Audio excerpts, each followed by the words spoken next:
The Friday Night Lights season continues at where else but the last great Coliseum for the Gladiator 300. It's our first visit to one of the crown jewel circuits on the NASCAR calendar, Bristol Motor Speedway. What happens when you take Martinsville and you add high banking and make it high speed? Well, it's always a pretty extraordinary ride and an absolute favourite of the field. Howie Burrows here alongside Ron Mons today. Where's Kirk Mills? You might see him later. Who really knows? Ron, it's Bristol. It's an absolute favourite of all those on the calendar. And it's going to be a place of high action and high tension, much just like the last few weeks. Yeah, high action, high pressure, high tension, high drama action for sure, but it is going to be a wild night here at Bristol. Wild nights in Bristol, where have I heard this before? I think we're going to have a good time though, but these racers, there's some tension that has been brewing over the past couple of weeks, I think it is fair to say. Some drivers have been ready to firebomb Bambi's mother, others have just been settled into the groove. The Dash for Cash now starts here in this race as well. We have 4 top running racers looking to snag an extra $100 here tonight, so there's a lot riding on this race for many people up and down the field. Bryson Nixon made it 2 in a row last week at Rockingham, finally getting his season up to good speed and rocketing to the top of the championship standings. Joseph a quarter behind, and Adam Benefield back on the track today, still with a strong position in the championship. Drivers like Seth Falty, Casey Graves, Tim Phillips, Wesley Napier and Tanner Marty still got ground to make up, still plenty to play for, and a very, very long season. We're going to have up to 43 cars on the track today. It's a busy one out here at Bristol. It's the fast short track that everybody loves and adores. Race length actually increased from the first announcement. I was originally told it'd be 250 laps. Make it 300 around here. I think tensions may flare, but you can get a lot of good racing around here in these O'Reilly cars here. Oh, certainly will. It is going to be a competitive night, and we already had qualifying go down, and unfortunately hearing that our usual colleague, who's actually out there on the racetrack, Mr. Kirk Mills, was hitting the wall in qualifying, so he'll be starting a little bit farther towards the back.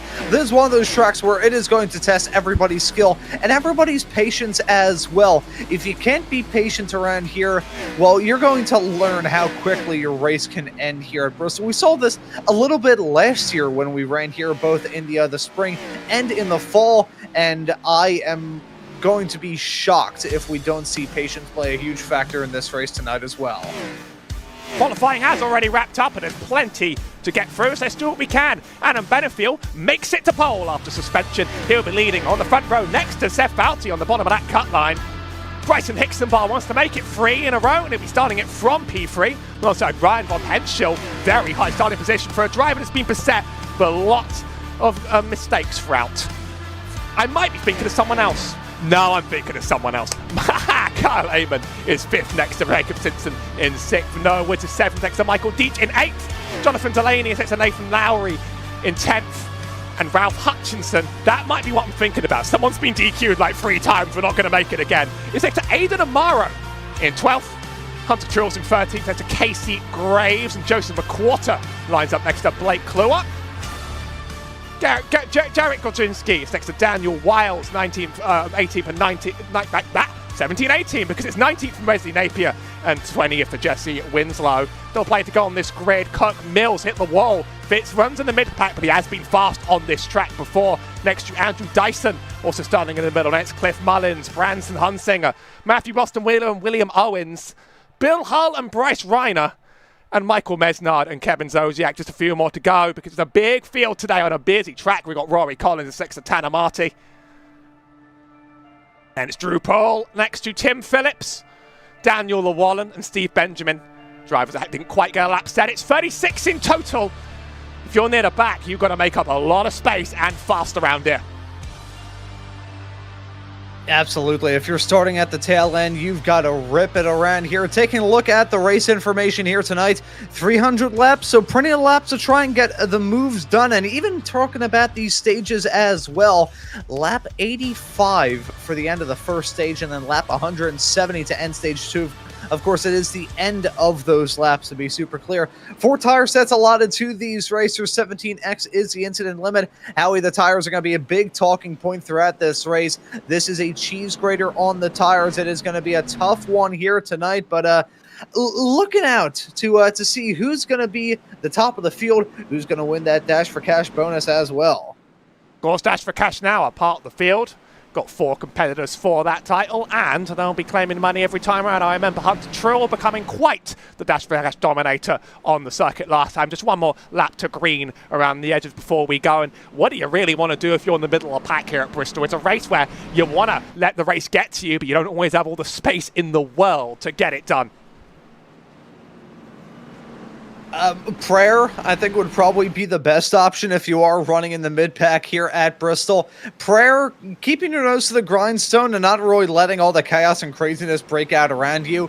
It's short track racing. You're going to get bumped. But some of these racers are about as easy to set off as Plastic Explosive, considering the drama we already had at The Rock, at Martinsville. We've had a couple of short tracks heading into this race, and there's been some tension brewing in the garage. So all in all, I think this is going to be the night where some drivers may explode and others may shine bright like a diamond. Pace car gets one more road around the track than usual here, so we just have a few more minutes to really sit with our thoughts, to really ruminate with them. I believe we're running the single pit road around the track this time around.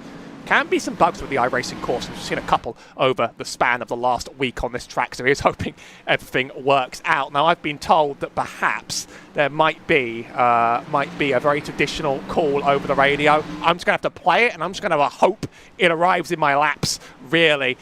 Make it 300 laps around Bristol, though. One more time. Here we go from Bristol, boys. Pace car, 3 and 4, diving in the pit road. Let's get this thing underway. 2 retards on. Baggity. Let's go racing, boys.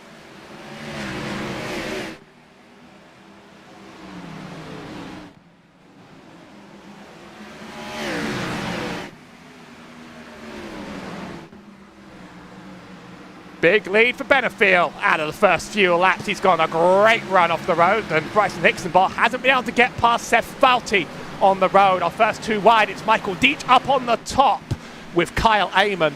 That top line looking fast already, because he's just ripping it hard, and he's already, I think, going to try and make up pace. And Brian Von Henschel too. Stab a little bit too wide further back in the pack along these drivers, but it's going to be a game of who's being safe on those tyres and who's pushing hard early. Deach is going to take another place on the track, actually. He is absolutely trying to get everything he can out of this first stage. Yeah, drivers seizing the opportunity and trying to jump up to a good spot. We've got a lot of these racers up towards the front of the field looking for something different. Benefield, after that suspension last time out, looking to return to form here in this series. Seth Foudy and Bryson Hicksonball, 2 of your Dash for Cash competitors. Ryan Von Henschel in the number 2 car. I think he's just looking to find some firm footing. He's had multiple disqualifications throughout the season for those into-the-point violations. I think if he can just see the checkered flag here, doesn't need to see the checkered flag first, just needs to see the checkered flag. That's all that he needs to do here. If he can get that job done, it will be a productive night for the 2. You were able to work out which of the 2 it was. I know it was one, and my apologies come in advance to the other. Already a second out from Adam Benefield. He's giving us a Carl Larson performance around this ring right now. He's just absolutely running away, and the only thing that's going to be able to bother him anytime soon would be yellows or likely lap traffic. Bit of chaos in the middle of the field. Almost a little bit of contact there, I believe, alongside Joseph McQuarter, and we have our first yellow in the back. William Owens down and backwards. And the drama at Bristol strikes now. We'll take a look at the replay to show you what happened. You know, one thing about this track that is a bit fascinating, kind of has that Dover-esque idea in the sense that it is a self-cleaning racetrack, but sometimes if a driver hits a wall like William Owens did, you can see him just clean somebody out. Unfortunately, Cliff Mullins, the receiving end of that, bounce up against the wall. That's going to bring out the first yellow as the field slows down to try and let that pace car go past. Fairly small incident to begin, just a bit of an incident on the wall. These walls can really catch up to you here. They aren't quite as brutal as Dover's, which like to stick out on you, but you still get that transition off the banking and you don't get a second to breathe. You've got to get that turn perfect up to 600 times if the race goes green the whole time. That first run from Adam Benefield was pretty ominous. I think he absolutely has something to prove around here, and if he can keep getting launches off the line, then he's going to keep scoring some rapid points, I think. Worth shouting out Michael Deitch's early run. He stuck it to the top and just gap drivers on the field. Definitely a bit of a tyre burner strategy. I wonder if he's going to try and stick in line. He maybe thinks he has what he wants on the track. Certainly proves you can pass in these cars around here, though. Yeah, it seems so. These drivers have been racy with the little amount of green flag running that we have had through to this point. But to kind of bounce off the point that you raised a few moments ago, Howie, talking about the ominous speed, as someone called, from Adam Benefiel, it's still definitely early stages. We got to get a medium to long green flag run going for us to really know exactly what the deal is with that number 83 car. But if there's one thing that we know about Adam Benefiel, he is a very versatile racer here in this series. Grabbed 5 wins in the 2025 campaign here in the Friday Night Lights series. Those coming at Martinsville, a short track. Darlington, on the historic end, but definitely far from a short track. And then you look at his other wins throughout that campaign, getting the job done at Iowa a little bit later on in that season. Dover, right off the back of that comparison, as well as a win at the Roval. So 5 very different racetracks that he was able to grab victories at during the campaign in 2025. So hasn't gone a win at Bristol yet. Last year we saw victories from Bryson Exball, which was a 4th win for him last year, and Eric Wineland, who grabbed his first and only at this race in the summer of last year. So who knows, maybe Benefiel can finally break through and get that Bristol triumph. Started 8th, Michael Deitch. He'll be starting 3rd on the bottom. It's one of the most impressive starts I've seen in a while here around Bristol. Pace car pulls in. Benefiel is off into the distance again. You can definitely get some big jumps with the restart rule. But no one quite able to get alongside Seth Fouty. Still too wide, actually, for many, many rows back this time. We're not making it single almost anywhere. Yeah, everybody going side by side formation, flying all through the turns. Your top pack looking to drive away. Benefiel certainly looking to drive away. As farther behind, it is Civil Wars constantly. Looking at Michael Deitch, though, trying to sweep around the outside of Seth Fouty. He will get the move done. I think we'll talk about Seth Fouty and our driver spotlight a little bit later on here in this race, because he has been quick as of late, including a 2nd place run at the Rock. So he's been very, very quick. Keep an eye on him in that number 77, part of that Dash for Cash crew. Here's a driver that was a standout star in the Dash for Cash races last season. It's Hunter Troll, currently going side by side with Ryan von Henschel. We saw him running in the top 5 earlier. He's now fallen back, as also within the crutches of the likes of Jacob Simpson and Joseph McWhorter, another one of those Dash for Cash competitors. Hickson bar fast to the top, takes P3 off Fouty. Those who want the top line are definitely getting pace out of it. Deitch just trying to run away and catch Benefiel, and he's catching him better than anyone did in the last run. Benefiel got over a 2nd out. Deitch is keeping it within 6 to 7 tenths, and I'd keep an eye on whether he's able to catch him race distance. That's the 2 up to the top. Ryan von Henschel. There's a lot of moving up and down the track all over right now. That top definitely faster with the updates to iRacing in recent seasons. A lot more rubber gets laid down on the track and moved around, so reckon that top's going to become faster and faster over race distance side by side. Woods up high. He's not really making as much ground of it, though. Sometimes you're just pinned up there. You just want to maintain your line and hopefully try and get to the bottom. About your long run on a track like this as much as it's about the short run. Von Henschel dueling with Simpson. But Mills up to 13th. Still Woods and Hutchinson moving. Woods not making up a huge amount of ground, but he might be able to clear in the next few turns. He keeps up the pace. He can't drop to the bottom. Next to Kyle Amon. Still a little bit. Not clear enough. This duel's going to continue for a while. Yeah, these drivers still keeping each other side by side, killing time and killing their tires in the process. Noah Woods in that number 56 car, a driver that I like to see from time to time running well here in this series. We keep an eye on him week in and week out. He's quick. He can show some pace in that number 56 car, and certainly is doing that here, currently holding on to a P6 spot right now. Ralph Hutchinson, another racer that we like to keep tabs on, one of our colleagues here last season. He got the opportunity to broadcast with us at Nashville and has switched his attention back, to being behind the wheel. We'll keep tabs on him in that number 9 team machine as Kirk Mills sweeping around the outside of Jacob Simpson there. That was a fight for P10. Only part-time driving this season, will also be showing up at Talladega. And almost catching the rear of Hunter Trull. That gets very, very tight on corner exit. These cars are loose and they are slippy. It's not easy to just pick a clean line. It's not going to stick up to the top like the Cup car. I am definitely curious, by the way, with the new iRacing update that lets you increase the power and decrease the weight, whether we can actually make these things Cup car power and run them like that.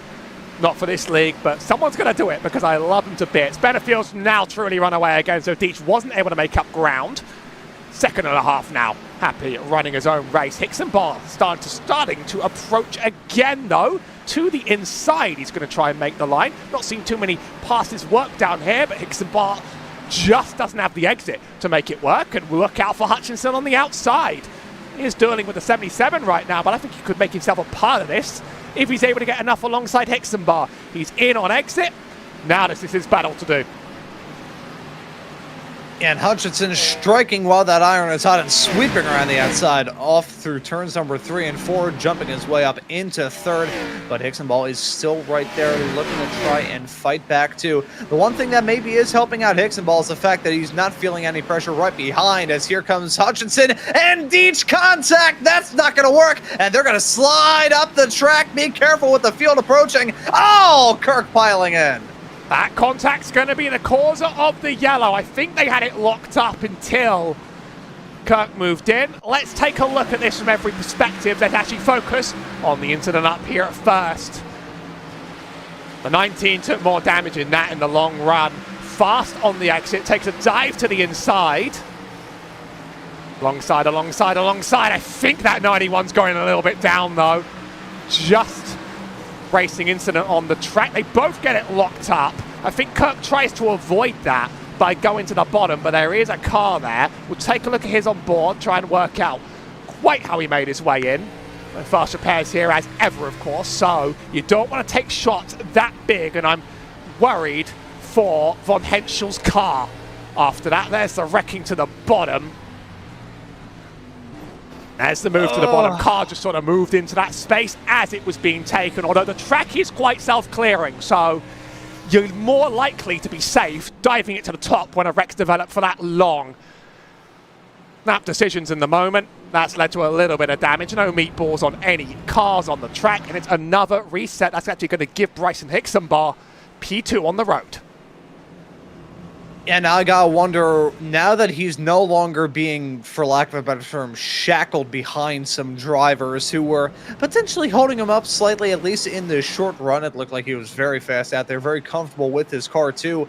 Now that he has a shot at Benefiel, I wonder if he's maybe going to be a bit more of a thorn in the side to the driver of the number 83 car. Those two, friendly rivalry, it's fair to say, between those two competitors. So we'll be keeping a tab on those two. Most certainly Hixenbaugh, after winning this race here in the spring of last year, he's going to look to be strong, as we have talked about at length already in this show. Just one of the 4 drivers competing in the first Dash for Cash race here in the 2026 season. That'll be Bryson Hixenbaugh, Seth Foudy, Joseph McWhorter, and Daniel Wiles. We haven't talked about Wiles thus far here in this race.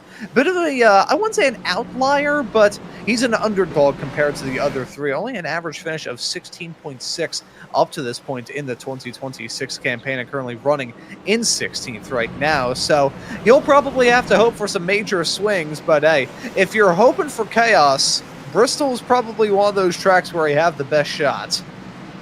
I've never been to a NASCAR track, I go to many, but this is one of those where you get a high up seat and you can see everything, and it's definitely one that's on the list.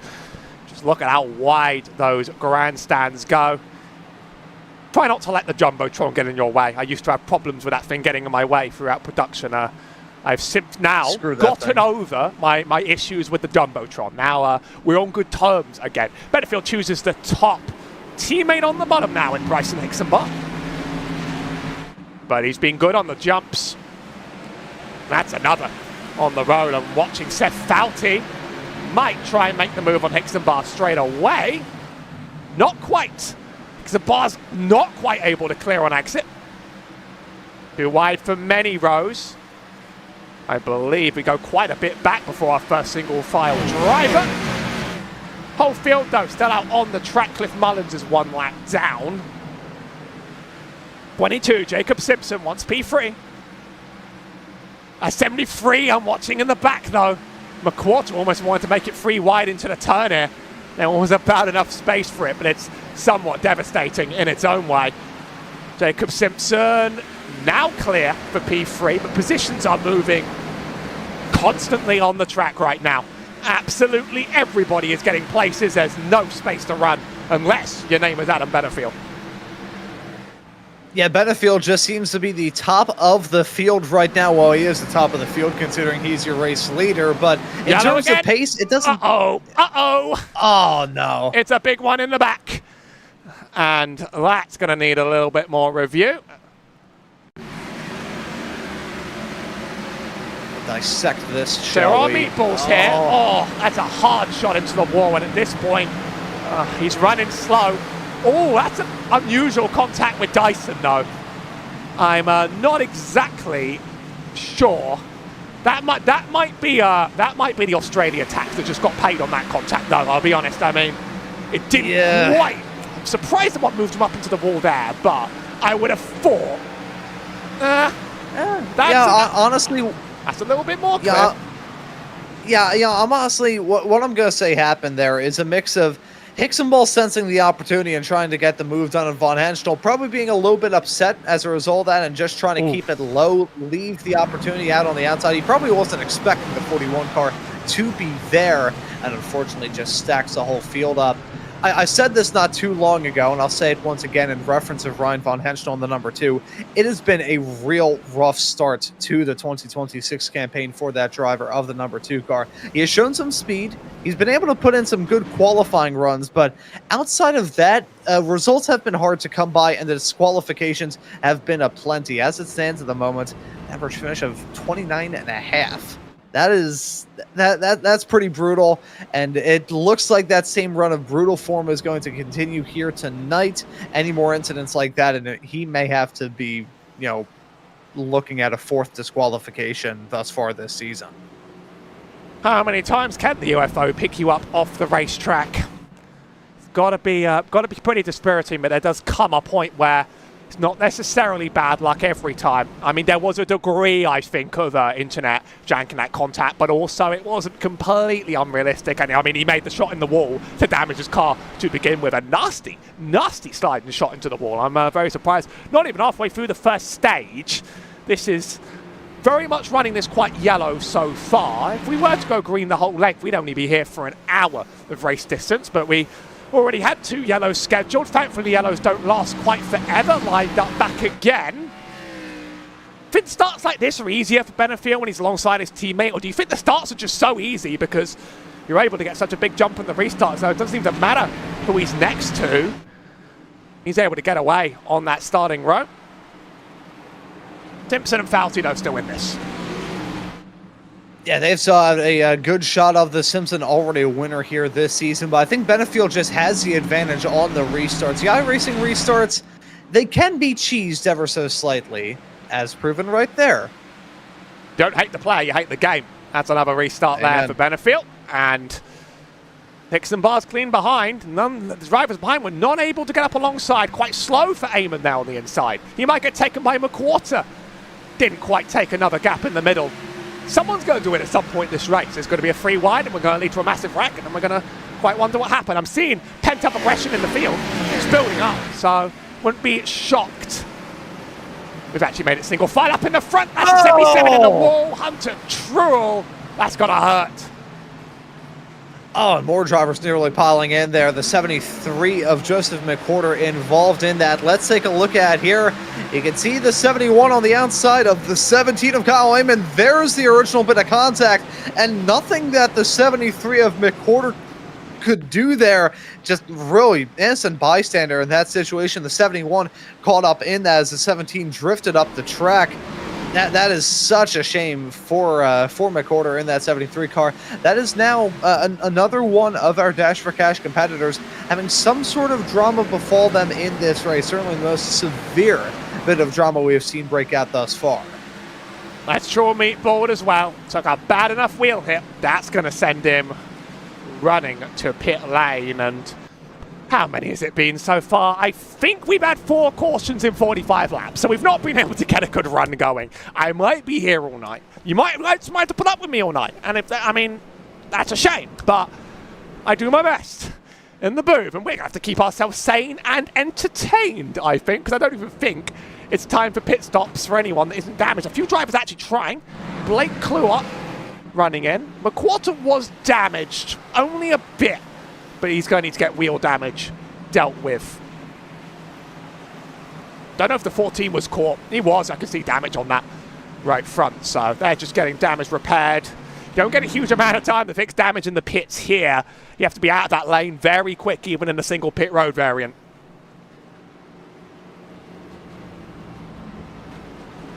Yes, unfortunate for Kluad, who I don't think has had a single break all this season. There have been a lot of racers who have had that bad luck falling anvil come down on them more often than not, but the latest racer to have that falling anvil befall them was Joseph McWhorter, who has had a good campaign thus far in this season, been very consistent, average start of 8.4, average finish of 8.5, so I think it's fair to say that he's been running smooth so far here.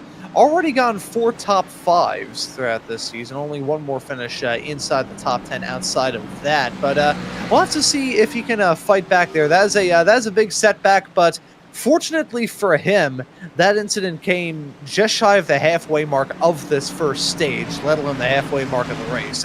So a long way left to go for that number 73 to fight back, and a lot more time left for other racers to get a taste of how bad that falling anvil hurts.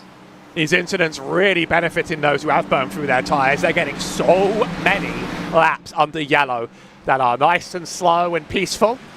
And let's talk about laps that aren't nice and slow and peaceful, because we've gone green again. Top 2 remaining much as they are.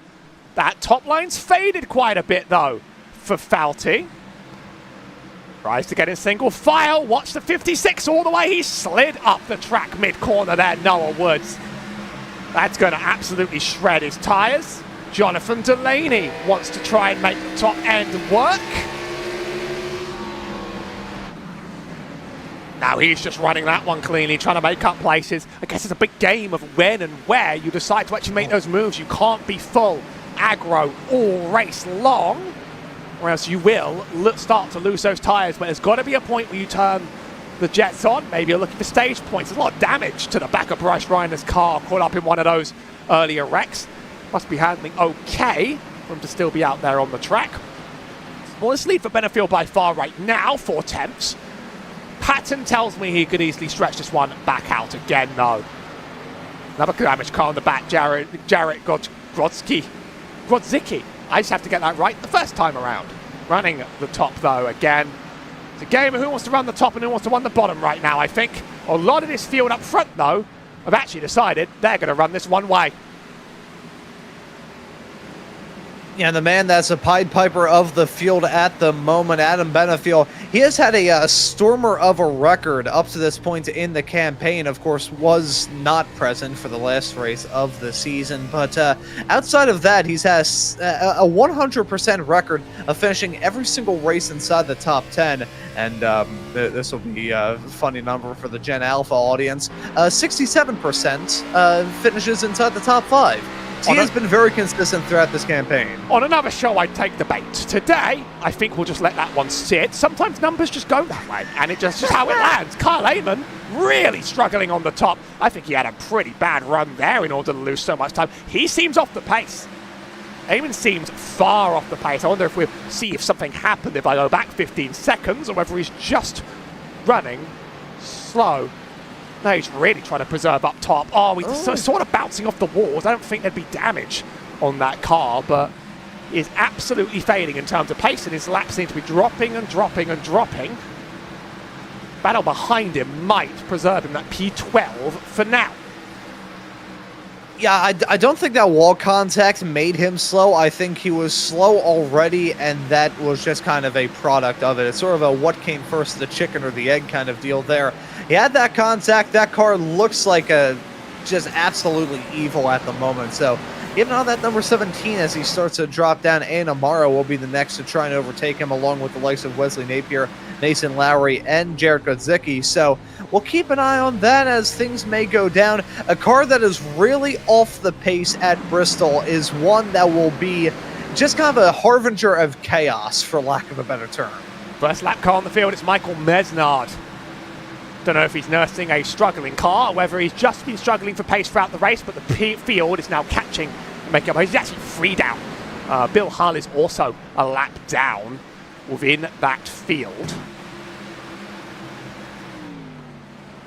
Bit of a dive to the bottom there for Delaney. Sort of sending it in quite deep. Not quite getting it done, but you don't really want to make contact or move someone. That space is being given by Jacob Simpson on the bottom. There is certainly some quarter being given.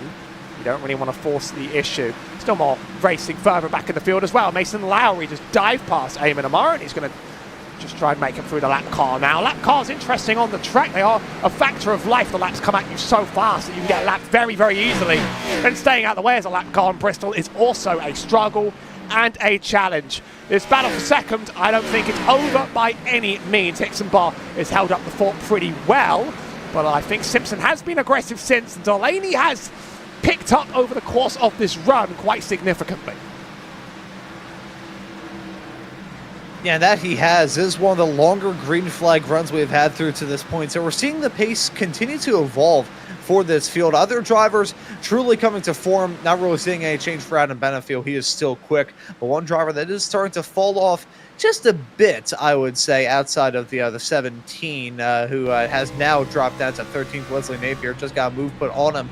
One driver that I'm starting to see maybe struggle a bit is Bryson Hickson-Ball. We've seen him slowly but surely fall into the crutches of Jacob Simpson. So quick in the early stages. He usually is able to pull it out in the long run. What's fascinating, though, I remember this comment being said particularly last week, as well as this race here in the spring at Bristol 1 year ago here on Maconi Entertainment.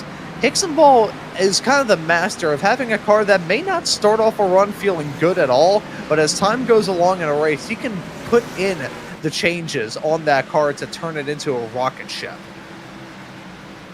Certainly starts to whisper that car together in the long run. He's also had very successful fuel-based races. We're racing to lap 85 to finish the first stage.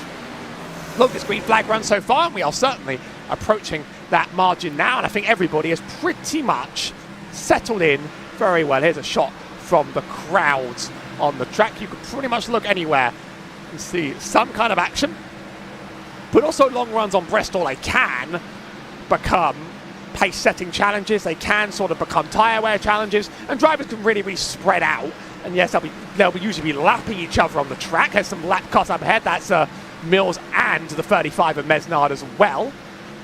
A little bit of a hold up on Hickson-Bar, but actually it's not that big of a deal. He's able to sneak his way through. Quite a few damaged cars out here on the track still. Whilst battling Woods, we've not actually seen much of Wiles. Makes around the outside of Noah Woods. Tefauti also quite low on that cut line. He'd like a good finish here today, and he's still keeping it relatively fast. Well, these battles now being affected by the lap traffic. Delaney sending it to the bottom again. Every lap he's sending it to the bottom. Quite aggressively. Usually I'd see someone riding the bottom here, sort of doing so conservatively for the tyres, but it does genuinely feel like he just sort of throws the car into the bottom of the turn. Like he's trying to force a pass, but it's going to be very hard to pass down there unless a unique situation comes. Lots of lap cars on the road, and then that's Rory Collins. He'll be the next recipient of the lucky dog. What sort of risk is Steve Benjamin in of, though? That's Benefield, 2 cars back, so 10 laps I think Benjamin will be taken. Probably Kluard as well, I reckon. Sound like a Liam Neeson comment there. We'll be taking. I will find you and I will lap you. Benefield, though, showing the pace, being strong at the moment, although these lap traffic encounters not really helping out his case. The gap now down to about 0.4 of a second between he and Bryson Hixenball. Once he's in clean air, I think he's golden, but once he gets a little bit dirty air on the front nose of that number 83 car, I think he may start to struggle just a little bit more than he has throughout this race. Still holding on to the race lead, though, so you can't say he is really struggling. And it also goes back to the point that we were talking a bit earlier on here, Howie, about how tough it is to deal with lap traffic here at Bristol. It is an act of juggling chainsaws, ain't it? I think lap traffic is more of a when and not an if, and eventually it comes in waves. You don't really get good, clean air here at Bristol for long. Benefield's had just been passed on the track by Hixenball. He's managed to catch up to him, managed to get the place back, but that went from everything to nothing. Did a car hold this up badly? That's the 53, Steve Benjamin, who has a meatball now. So actually, there was contact on corner exit. That sent Steve Benjamin into the wall and slowed down Benefield significantly. He actually is in live right now, holding the place. But that gap's been cut down to a battle now. Just one more look. That's into the lap car here. It's very difficult to work out the gaps of those, the sort of lines of those in front and behind you here. And not the first time I've seen something like that. Now Hixenball is on the chase, so he's using the opportunity, and he's probably been running a lot faster over this long run now. Tries to throw it to the bottom, side by side. Benefield still holds top. He's likely to keep some pace out of this, but we have a race on now to the end of 85. And Hixenball trying to find any way to get past Benefield, switching up positions, going for the outside, going for the inside, trying to just apply the pressure. Now with another bout of traffic, though, and a handful of laps left to go, this could maybe be falling into the best shot that Hixenball has had up to this point in the race. He's certainly trying to apply that pressure, lay it on as thick as icing on a wedding cake. But right now, Benefield is starting to feel probably under pressure more now than he has throughout the entirety of this season. This is getting real tense for him. We'll see if he cracks. We'll see if he can hold on to a form. Only 2 laps left to go on the stage, though, so Benefield does have the benefit of time. Both behind. Close battle for P3. We'll keep an eye on the chase for the lead.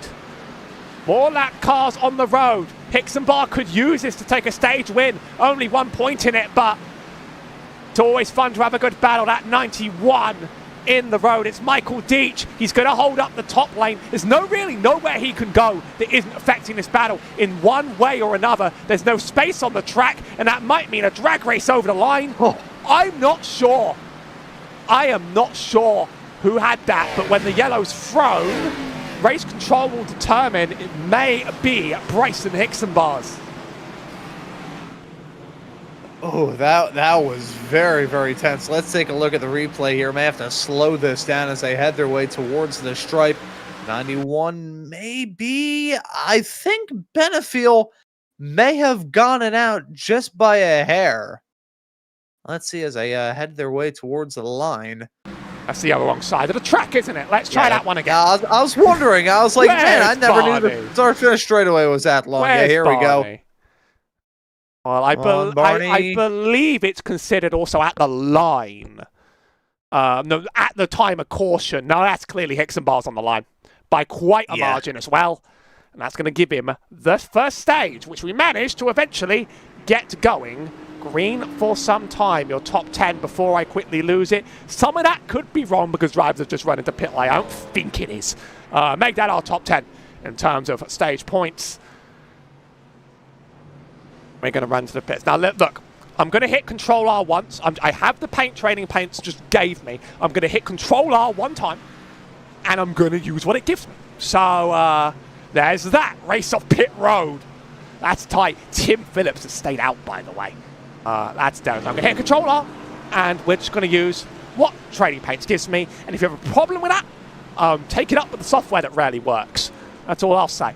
Thank you, Trading Pains. Is Tim Phillips staying out as a deliberate pattern here? I'm not sure. Yeah. That is quite the call there from Phil. I believe he has now come down pit lane. So Phillips probably just staying out for one more lap. I believe he was a lap down by the time we got towards the end of that stage. His car's black. Trading Paints tells me his car is black. I don't know what else to tell you. That's what it tells me. You know, there are... I was going to make a joke about Trading Paints, but I'm actually not going to do that because... it wouldn't load. Slippery slope. Oh, no. It's rare I throw Ron off. It's rare I throw Ron off this game. Yeah, you know what I'm going to say? I'm going to make the joke, and this is honest. Trading Paints, same initials as toilet paper, and it makes sense because they're both full of... Keeping our eye on this... We're off the air. We're off the air. We're off the air. Yeah, there we go. I'm not getting another gig ever again anywhere that matters. Bottom for Benefield, top for Hixenbar. I believe Hixenbar did win that run off pit road, and then Woody's wanting to take that top side. Lots of pace in it. Why the change? I mean, there's only 1 point in losing that stage, but it's got to be, you know, very frustrating to dominate the stage that much and then lose it anyway on the last few laps. Welcome to the wonderful world of Bristol Motor Speedway, where anything can happen. Green again. We're racing to lap 120 this time. Yeah, welcome to Bristol Motor Speed, where everything is made up and the points don't matter, as Benefield looking to hold on to the pointy end of the field. Jonathan Delaney looking to try and jump his way up, though. Delaney splitting the two friendly rivals of Benefield and Hixenball. We'll keep an eye on those three as they've broken away from the rest of the pack. Jacob Simpson holding on to fourth, and Daniel Wiles in the 88. Haven't talked about him too much here. We said last time we were talking about him, he was running in 16th, but he's actually been able to cut his way through the running order quite nicely. P5 at the moment for that Dash for Cash driver. Delaney getting a good jump is going to put him up in the P2 for now, and he's been rising throughout this race. I didn't really notice him in the first run. Ouch! That's a wall hit you don't want to replicate too many more times. He might have got away with it that time, but maybe not forever. Simpson's still in. Wiles has the gap behind, and Noah Woods has been pushing surprisingly well on the track. I'm looking out. Was there anything unusual on pit road? Not really. McQuarter took a little bit longer to repair some damage, but some comes to you no matter what. That's Woods up to the top. He's running it fast. All the way up against the wall. One of the only drivers to actually make that move right now. I think Hixenbar wants this done on Delaney sooner rather than later. Benefield 3 attempts. He's going to extend that to 4 attempts. Maybe hope that a disaster doesn't fall his way this time in a time that's going to be more important later on in the race. Hixenbar on that rear bumper. He is a very patient driver, Bryson. He really does take his time.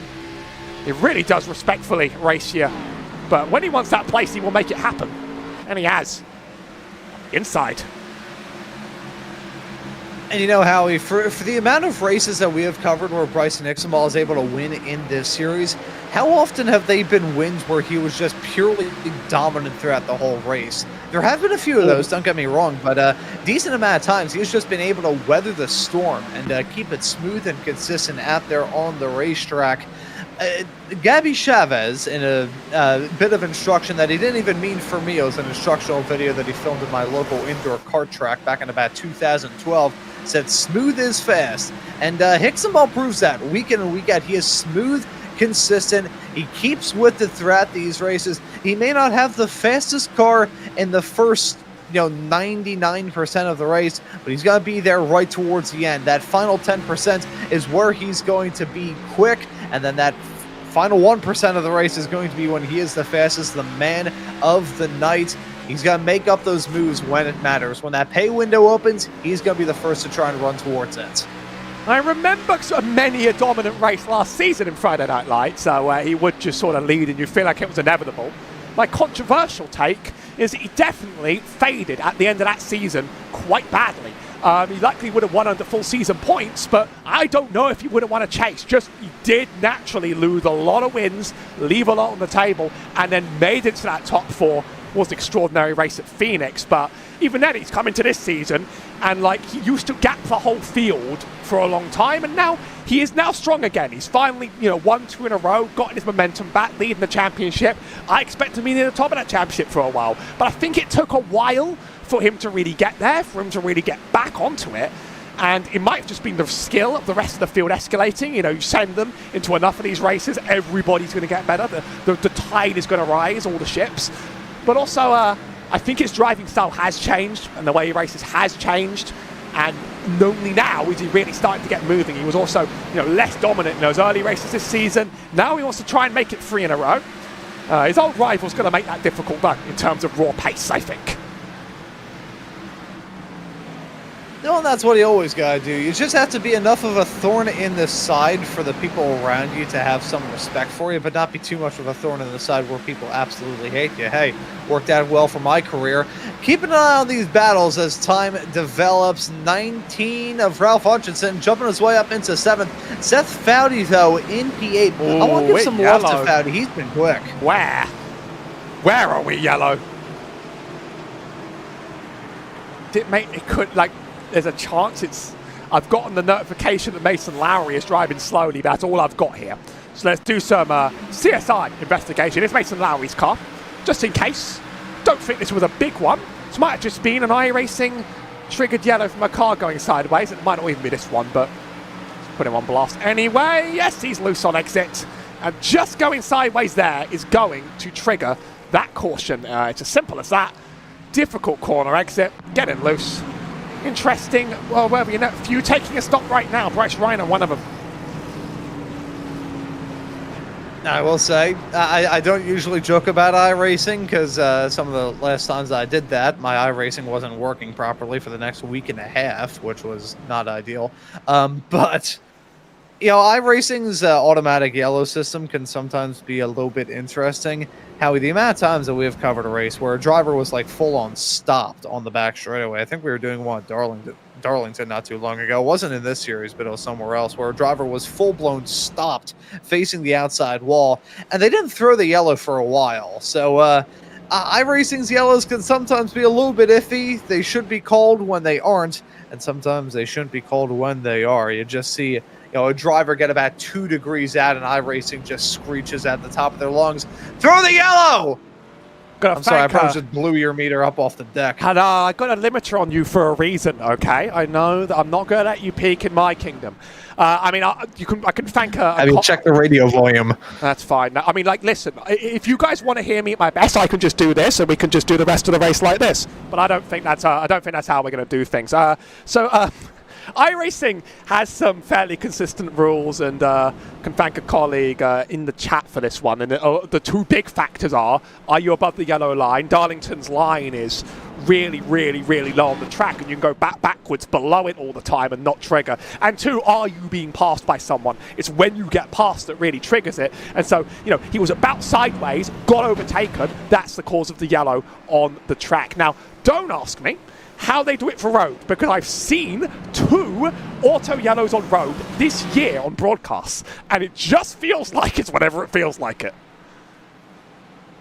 When I think about road yellows, I think of commentating once on a 4-hour endurance race that was, I think, interrupted by an 1.5-hour long yellow. Been there, done that. Been there, done that. I grew gray hairs by the time I was done with that. That was... You gotta just, it's when you're doing multi-class, you gotta like pass all the groups around and make sure you do it perfectly, or they'll raise absolute hell. Pass enough time for green flag on the track again, and Benefield's away again. Simpson's rocking the outside. He might even be able to make a move on Delaney. Very fast, not clear. Still moving up into the entry. Is on board with Simpson. This time he's clear. Momentum up there. Battle for P3, I think, is going to be pretty electric all race. It's going to be one that constantly trades hands. Some of our drivers, they've come up from very, very big distances. If we look at our positions gained, it's Drew Poole, actually, in the 08. We've not talked about him at all. He's in P15 right now, started 33rd. Boston Wheeler, Daniel Wall and Kevin Zosier. That's 4 drivers that we've not actually talked about all race. I thought maybe some of the hard charges have been up front, because drivers like Daniel Wiles did start from 18th. He's doing quite well out here on the track.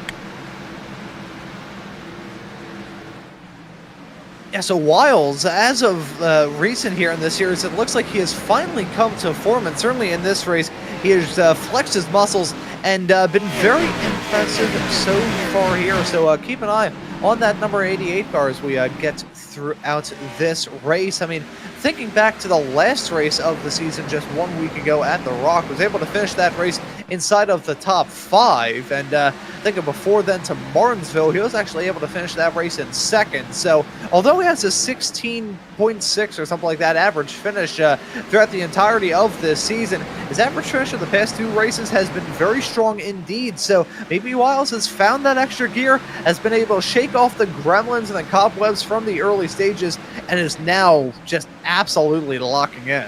There's one of our fastest movers. Matthew Boston Wheeler is actually in the top 10. I think he was just stuck into the bottom of that top 10 in the last stage. Damage Hutchinson is starting to climb though. Past the 6. Going to move on to the 22. Wiles on the bottom. Trying to make the move on Wheeler. Wiles moving backwards throughout this stage, I think. He had an excellent start. Now it's just been a slow fade. Cut line on the stage also proving quite dramatic. I remember Fouty was a real competitor earlier. He's another one that's just slowly dropped. Started P2. Now he's 10th on the road, and McQuarters able to sneak on through. Norwood still trying to work at Wiles. That'll be another. Jacob Simpson still wants that P3. I mean, this P3 is probably the best battle of this race, and it is going to be the most consequential, so we're going to have a lot of eyes squaring forwards on it. I think our drivers are going to be constantly moving in and out. Daniel Wallace sent up the track. Don't know if there's a little bit of contact. That's one of those times where you time a miracle. You know, I don't have quite a sixth sense, I promise. But it was in the wall off the last turn. That's the 5 on the bottom. Nope, not sent at all. Just struggled to make the turn. Wheeler's moving. Wheeler's moving very fast. A little bit of contact with the 6, but he's decided to turn it up here today. He started 25th. Now up 20 if he's able to clear Delaney.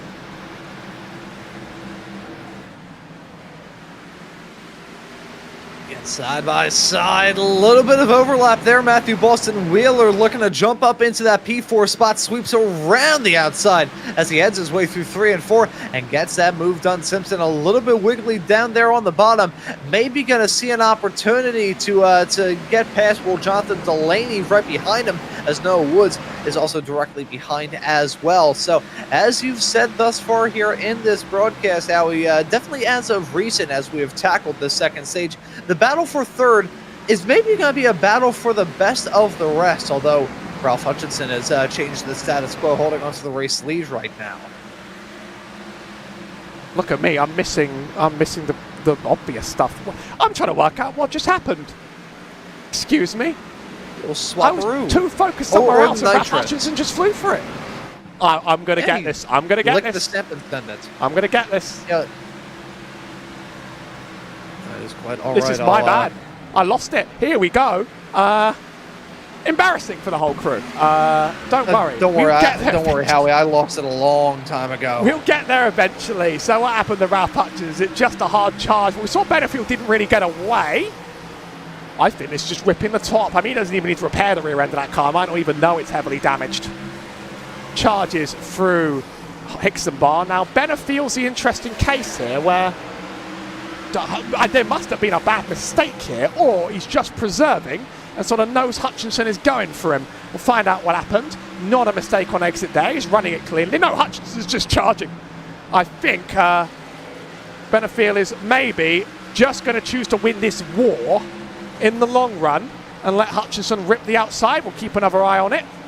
He's fast. Maybe every team needs to just dent the rear of their car with a hammer, and that's how that's going to happen. Well, Hutchinson now a second ahead. So Benefield, I wouldn't call it a fade. I'd call it just running a pace right now, I think, and letting someone push through for that stage win. Matthew Boston Wheeler's been moving hard too.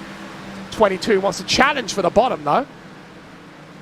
He's still moving. Now up 21. A little bit of almost contact with Delaney. He's sort of stacking up just bits and pieces through the field. A few side-by-sides, but the run is starting to even out. Yeah, it has been smoothed over for many drivers, but Ralph Hutchinson, I'm not sure what extra gear he has found in that number 19 car, but he is quick at the moment, seeing him get those moves done on the high side. Now, once a lap traffic gets involved, we're going to have to talk about a whole different kettle of fish for these drivers. However, as it stands right now, Ralph Hutchinson, super duper quick there. He has got a rather plain Jane white and black looking race car, excuse me there. But he needs to have like Speedy Gonzalez on that car or something like that. Or, Speedy Gonzalez's redneck cousin. I don't know, Rapid Rick. You might be using a lot of the tyres, and Benefield might be playing the play it stably on the tyres game and let the race win actually come to me. Let's see what happens. There's a long race ahead. We're not even halfway. Although we are approaching the end of the stage quite rapidly indeed. Time does fly amazingly when you stay green here. Lap 170 will be the end of the stage. We've still got some time to go on the run. And when you made that passing comment about Ralph Hutchinson maybe having that back end damage and just helping him out immensely here, it gives me flashbacks to 2014 when the other Cup teams would pull out the area right in front of the rear end housing on the outside to try and generate a lot more downforce. That is giving me some bad flashbacks. So I'm hoping that that's not actually the deal. iRacing can be a little bit funky sometimes, have a little bit of damage, and it turns your car into an absolute rocket ship. Right now, one driver looking to be a rocket ship is Jonathan Delaney, burning up in the atmosphere and jumping his way up into 5th over Jacob Simpson. It's a lot of, I think these drivers have been trading up and down over the course of their runs and sort of making little moves up, making little moves down. Now, though, Boston Wheeler might lose the first place for a while. Was running 4th, still challenging that outside line. The 6 and the 10. Been a real charge by Boston Wheeler. Being patient, that's a little bit of contact. Just an accident. Both are going to keep moving on. Fine and good, but even small contacts like that at Bristol, they can end in a tears, calamity, and a trip to the ER. And maybe not just due to what the car does, but what you do on the infield later on in the day. Wood's still in it. Time in middle school. What happened in middle school, Ron? What happened in middle school? Yeah, just ending up in the ER. That place was about as, there are deserts out in Nevada that are less dusty than my middle school. That place was absolutely disgusting. Anyways, we got this battle going on right now for the final 2 spots inside the top 15. Jared Garzinski trying to get past the number 95 of Wesley Napier. 95 kind of being a rolling roadblock right now and forcing the 31 off into the crutches of the 5 of Bryce Reiner. Currently seeing this little log jam of traffic go on. Napier, I said he was a bit of a rolling roadblock. You can see it right now. Bryce Reiner, Drew Prohl, Daniel Llewellyn, and William Owens all in this little train. And Kevin Zosiak not too far behind that either. The battle's maybe going to get intense out there on the racetrack between some of these drivers as starting to get intense a little bit farther up the road between 2 of our Dash for Cash competitors, Joseph McWhorter and Daniel Wiles, now squabbling for 8th.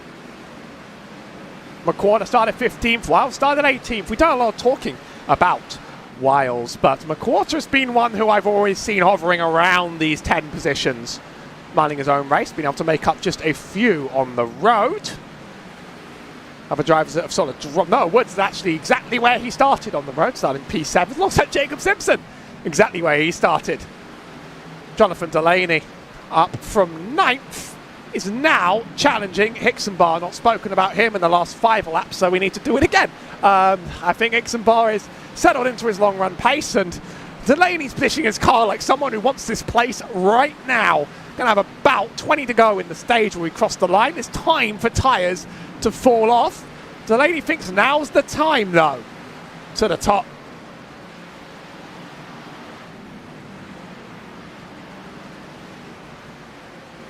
Yeah, starting to see these racers get comfortable and starting to see them experiment a bit more here in this race, Howie. It's a good thing they're doing it now. They have 20 laps left to go here in the second stage. If they weren't doing it now at the halfway mark, I would have a ton of questions. And you're starting to see this get put on full display behind as well, with brief 2x2 racing.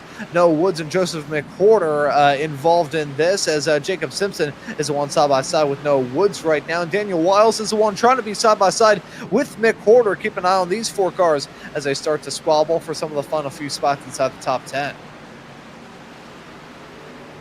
Few drivers have retired, by the way, as your full list. Carl Amon, Kirk Mills, Michael Mesnard, Steve Benjamin, Hunter Truell, Ryan Von Henschel, and Andrew Dyson, all just wrapped up after taking too much damage to their cars. I mean, none of them, I think, got meatball badly enough, but from pit road for half an hour at Bristol, you're sort of not racing. But this is some racing. Quarter, I think, sort of watching the side-by-side. These two have basically been some form of side-by-side almost every time we look during the stage. And races like this at Bristol are a lot of fun. Races where you're sort of always with someone, always doing something, and always reactive. I mean, you do not get time to breathe down these straights. It's one of the most intense tracks when it comes to wearing you down. Over halfway, almost the end of the stage, a little bit of contact. McWhorter alongside Jacob Simpson's door. I think Fauci's a part of this again. He's going to go to the inside of Simpson. They're just sort of like running alongside each other, though. Simpson's losing out. I think he's sliding a bit on the top lane of the track. The night starts to fall in, so the temperatures aren't going to be too bad. I'm too British to understand what those numbers mean, so let me put that in my converter. It's hot on the track. That's my, for a night race, that's my converter. Still very, very hot for an 8 p.m. race. I don't know why, as soon as you said I need to convert this in, my immediate thought was to just scream hot diggity dog into the microphone. So the more you know about my psyche, I suppose.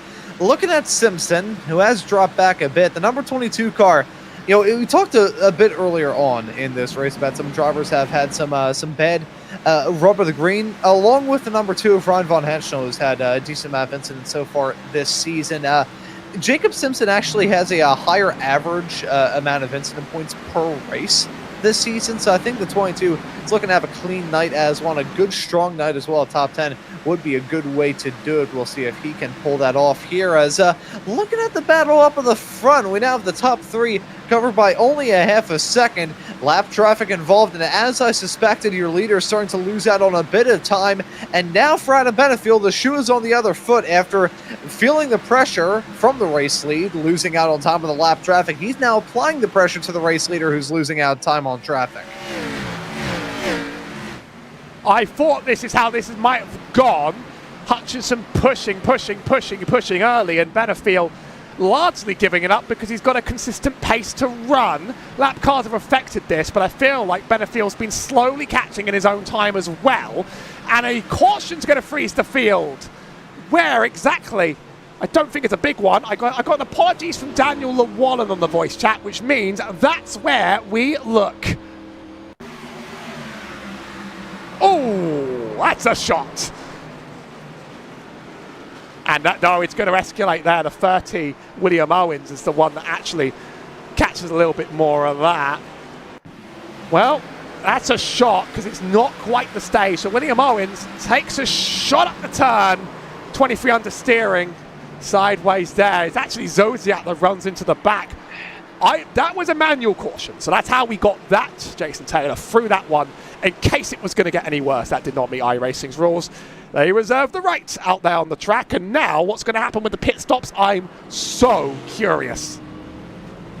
And, you know, I gotta say, talking about that incident as well, I think that was just the byproduct of that stack up behind Wesley Napier. We saw those racers kind of feeling pressure from each other throughout most of the second stage, and it was only a matter of time before something came to a head, as we have had pit stops from a lot of the field, including a race leader of Ralph Hutchinson. So there's a big swing in the pit cycle. Interesting strategic call from some of these drivers, and a good opportunity to claim from some stage points as well. You look at the likes of Matthew Boston Wheeler, Daniel Wiles, and Noah Woods. They're comprising of your top 3 right now. Ralph Hutchinson's still running at your top 10 as it stands presently, but for those racers who stayed out, this could be a big swing for them in the points. Certainly Matthew Boston Wheeler and Seth Foudy. Seth Foudy was only 1 point below that chase cutoff line. Thank God I can auto-correct myself in that regard. Foudy, though, I think if he can get these stage points, it may only be stage points, but those may come in handy a little bit later on this year. So this is going to be a shake-up to the stage. We're going to go green with about 4 to go. Going to keep an eye on the drivers that did stop. So it's our top 9 that didn't stop. Hutchinson leads, Benefield meets Delaney and Grodzicki. So Grodzicki's here because it looks like that was a fuel-only stop from the 31 car. Spent a lot less time in the lane. So I doubt... I'm not going to say, actually, I doubt Benefield can't catch, because even it's 4 laps of Bristol. It's not much, but the tyre delta is going to be tremendous. Absolutely tremendous. So we're going to have to keep an eye more on the back of this pack as much as the front of this pack to work out how this is going to end. This is going to... We could breed another caution here. That's my fear. We're racing the 170. We'll keep the wide cam. Look out. Benefield was in that black car on the inside. With green, Boston Wheeler leads. They're getting good pace done. And now there's a bit of a stack up here. 5 is the last car single file. Pace not really being made up. Up front, it certainly is a race. Wiles and Woods in for this to try and chase. Wheeler holds out for now. I don't think the new tyre cars are going to make this up. It's going to be a chase to the end. Almost, that might have been contact against Boston Wheeler. He holds on very, very well. Almost again. Wiles is getting awfully close. Woods isn't out of this entirely. Look out for Fouty, the 77. I think Wheeler's holding on to this quite well. Those who change tyres not really making up ground. They're playing the long game, I think, on the pit stops. They're playing the long game into the final stage. Final lap of the stage, though. Wiles is alongside on the top. Wheeler runs up high, runs in very, very close. I think he's lost momentum. Wiles just has 1 more turn to go. May just be a drag race, but I think momentum's going to be in his side. Woods is going to take P3 over the line, too. And that's our stage 2 caution. Race to the line. Benefield does get 1 point out of it alongside Hutchinson after the stop. And that was a thriller of a finish, and Wiles getting that stage win. Talked about how important that could be come time a little bit later on this season once we have to worry about the chase. Well, that's going to help out his cause a decent amount here. So keep an eye on that. Keep an eye on Seth Foudy holding on to P6 right now. Is that Field who stayed out now breaking away to come down pit lane. So they will drop to the back, and the racers who came in for that pit stop on the latest yellow will now make their way to the front. Very, very good stage points for those that stayed out. They're possibly just looking for those drivers like Noah Woods. They're really just going to want the points on the book. Maybe it's not really about their whole race, but you know, the drivers like Hutchinson and Benefield are playing the whole race game. Those who stayed out were able to act as quite a big wall. Wasn't very easy to pass even on 80 lap delta. Final stage on the way. We are going to need to stop halfway through this. Hutchinson's going to lead over Benefield entering. Everyone else just making their stops, finishing them out now. Casey Graves is sort of in the middle of this. I did not note Casey Graves making moves. Didn't do any unusual strategy on the pit stop either. Just sort of snuck up there. So where's Hickson-Bar? Hickson-Bar's down to 10th. So some were able to climb better than others.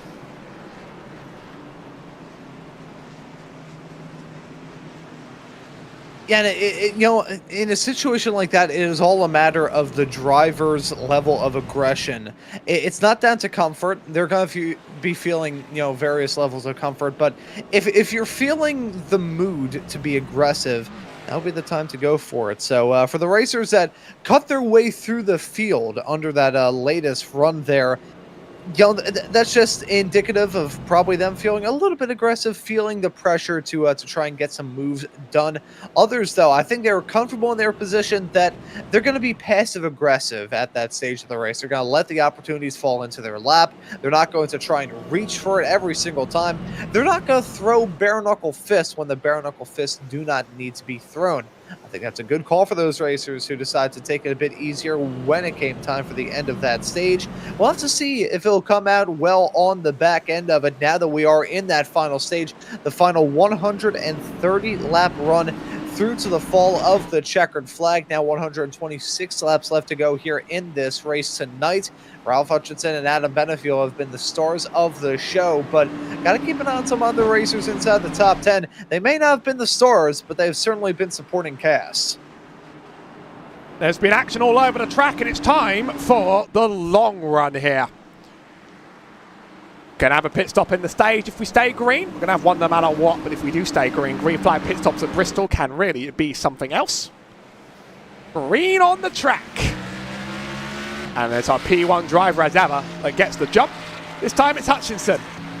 Benefield charges there on the inside. I think our top lane there with Delaney ran a little bit slow, good enough to hold up P3. Look out for the 08 of Drew Poole low. He's in this too, in the Lizard.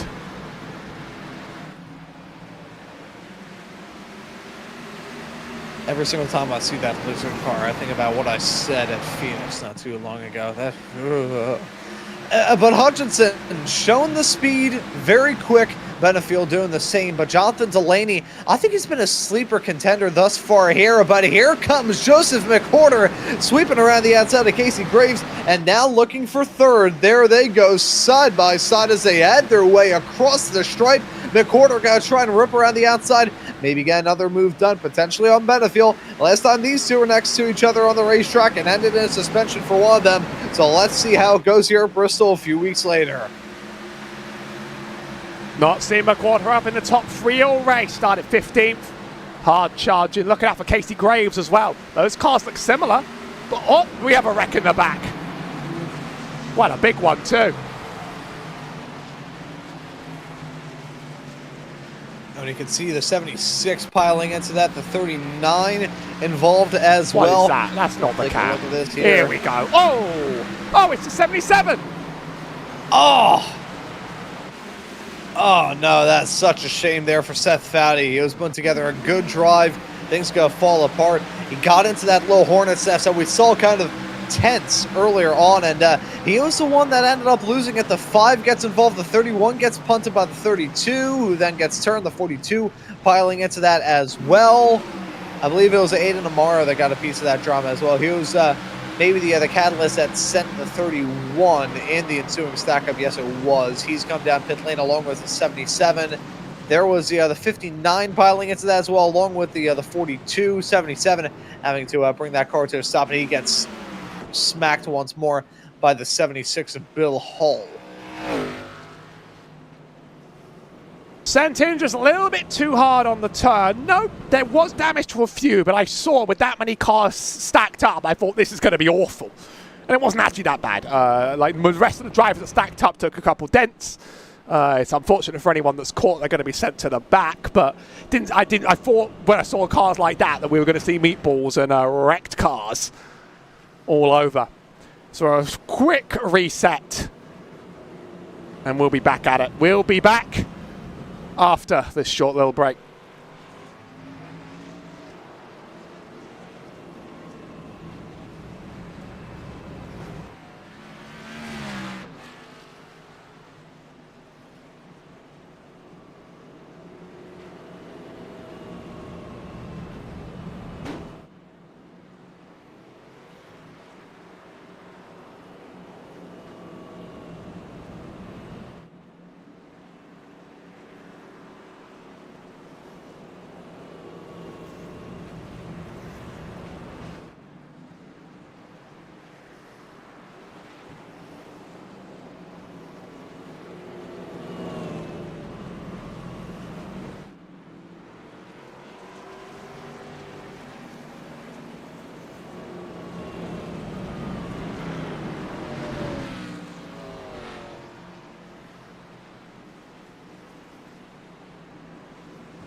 Back at Bristol, when iRacing chooses, or when OBS more like chooses to show the graphics on the other side. It's always nice to step away for a few seconds when you're going to have a lot of cautions. We'll have to count them, buddy. We'll play Guess the Caution Count, which is a game sometimes I play on other channels. We'll play that game before the end. I'll be able to get us an inventory. We're going to play that. Where we go. Green on the track. Slow on the inside. I think Delaney's going to try and challenge. Benefield. Not quite. Not quite. Benefield keeps the place. Slow corner entry for Hutchinson. It's McQuarter that's going to wrap around the bottom. This bottom's been getting faster. In line with the way rubber gets laid down over the course of a race, I think the bottom's only getting better and better. Really tries to send it low to Delaney. A little bit of contact. That was a desperate move, and McQuarter saved it well. Up the top, flying around the outside, Casey Graves, though. Yeah, and as we talk about McQuarter, maybe feeling a little bit comfortable there on the bottom. The racing gods giving him a wiggle. That's going to be a wake-up call for him, running in third as the side-by-side battling continues throughout the rest of the pack. The 95 of Wesley Napier is at a odd race, shall we say. We saw him be a bit of a rolling roadblock early on. The 01 of Casey Graves being a ping pong ball heading out of the turn, bouncing from the wall to the car, from the wall to the car. He keeps it on the outside as the battling still going on behind them, involving Owens and Prohl. Up front, single file line, and they're all pretty close. No one's running away. Ralph has not repaired that rear end. Don't need to. He does run pretty much just as fast with and without it. It's Benefield in the middle of that sandwich. McQuarter's not done with him at all. Now one of Casey Graves on the top. Has been doing some charging, and William Owens was turned earlier on in the race. He's back in it. Little bit of contact. Oh, this could be bad for Delaney. That's an excellent save. And he held on to it. Let's take a look at this. This was close stuff here. You can see everybody fanning out. The 01 pulling along side by side with Delaney. There's the ping pong. Once again, the 01 of Casey Graves finding his way into that outside wall. And one thing you mentioned a bit earlier on, Howie, we talked about a bit earlier on, this track is one that is self-cleaning, but a driver that bounces a wall on the outside of you, you better have your hands ready, because you're going to have a handful once that car hits yours. Good save. Keeps us in the race. Behind this train, there's a real stuck-up, though. Some drivers have been talking about throughout the race. Wales is back, by the way. 280. I was going to say 88th. That would be a terrible place to be on the track. He's back to 11th. Hixenbar has certainly dropped just a bit, but Zodiac up from 30th. Running strong on the track. It's definitely a race and a chase back here. There's Noah Woods in 12th as well. Matthew Boston Wheeler wrong in the last stage, still sort of in it. There's a bit of a delta between drivers who stopped and didn't, about 10 laps difference. Ultimately though, at a track like Bristol, that's a smaller number than you think, because there's so many laps. That's almost no time whatsoever, really. On the track, it's 16-second laps multiplied by 10. It's too late for me to do the maths, but it's not many seconds, not many laps. We are going to see a gap between when the two groups pit, but I don't think it's going to be a race decider in itself what strategy you took there. And it's me doing the math as well, so you can take whatever I say with as many grains of salt as you would find on the rim of a margarita. But no, we still have those pit stops coming up. That is not the game breaker, but it could be a game maker for some. We'll have to see whether or not anybody was able to expertly craft their pit stop, because in one of these races, especially as we get into the final stage, if you can execute that pit strategy well and put yourself in a good position out there on the road, that'll just help you try and get a good result, whether it be a win or whether it just be a solid result inside the top 5, the top 10. Even some racers just looking for a good result inside of the top 20. One driver that's really stood out to me, though, here in this race, Howie, is Drew Prohl in that 08, the Lizard Machine, running in 7th right now. That car, we talked about a decent amount throughout this season already. That car is quick. Up from 33rd, we've seen a lot of movers up and down the field, and we'll keep a track on our biggest movers. It's Drew Prohl. I think he was the biggest mover first time we checked, but he hadn't even unveiled his full power And he has today. He's behind our next biggest mover, William Owens. Up 26, Drew Pearl. Kevin Zosiak's had a good run too, and Matthew Boston Wheeler, it might be a factor for the end of this race. Hutchinson pulls away right now. We'll see how that long run plays out. It's an absolute stack up entering these turns for this group right now. It's so busy, there's no moments to rest.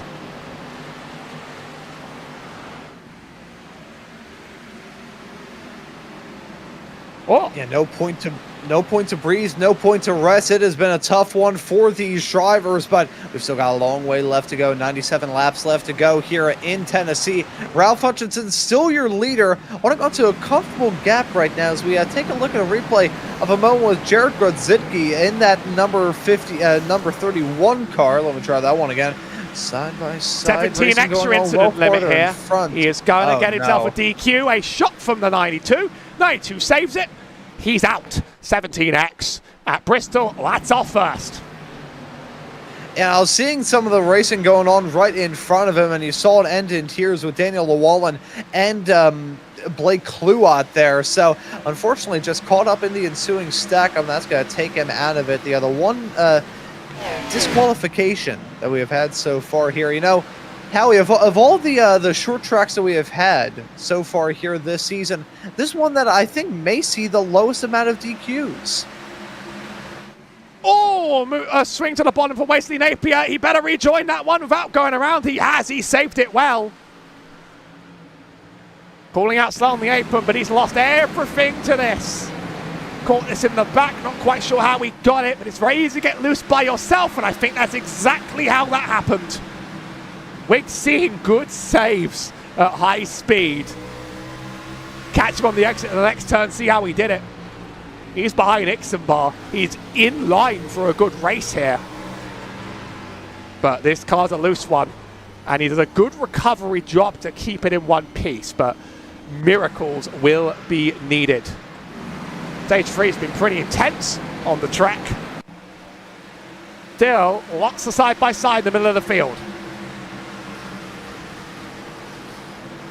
Yeah, side-by-side battles sprinkled throughout the pack. Drivers still looking to get the moves done. The 32 of Aiden Amaro, another driver standing out to me right now. He's currently running in 8th as it stands right now. Was just alongside Noah Woods, and in fact still is the 56 fighting back there on the bottom as they're feeling a bit of pressure from Bryson Exenball, who has dropped down a bit from his peak at battling for the race lead just a little bit earlier on here in this race. But Amaro, a driver that I want to spotlight here real quick. It's been not a lot that we've seen from him this season. Only one start through to this point in the campaign. That coming a little bit earlier. Actually, it wasn't earlier on the season. Oh, it was earlier on the season. Just one race ago at the Rock, where he was able to start that race in 34th and make his way up to 18th by the end. Seeing another good drive from that number 32 car. He's been impressive so far here in this series.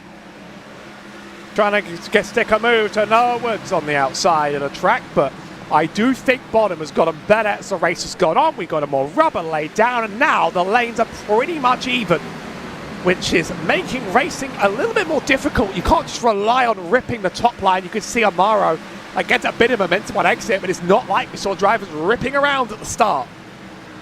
It's a lot more slow and measured. That's the 08 to Powell. Seems a little bit slow. Could be a misleading angle throwing me off my game. See, being pinned up top, there's a little bit of progressive banking in, but being pinned up top is going to hurt the tyres just that little bit more. There's no space to clear yourself down below. No space to even really swing a cat on the track, I think, is William Owens. I think he's been turned more than once here, and he's made it to P11.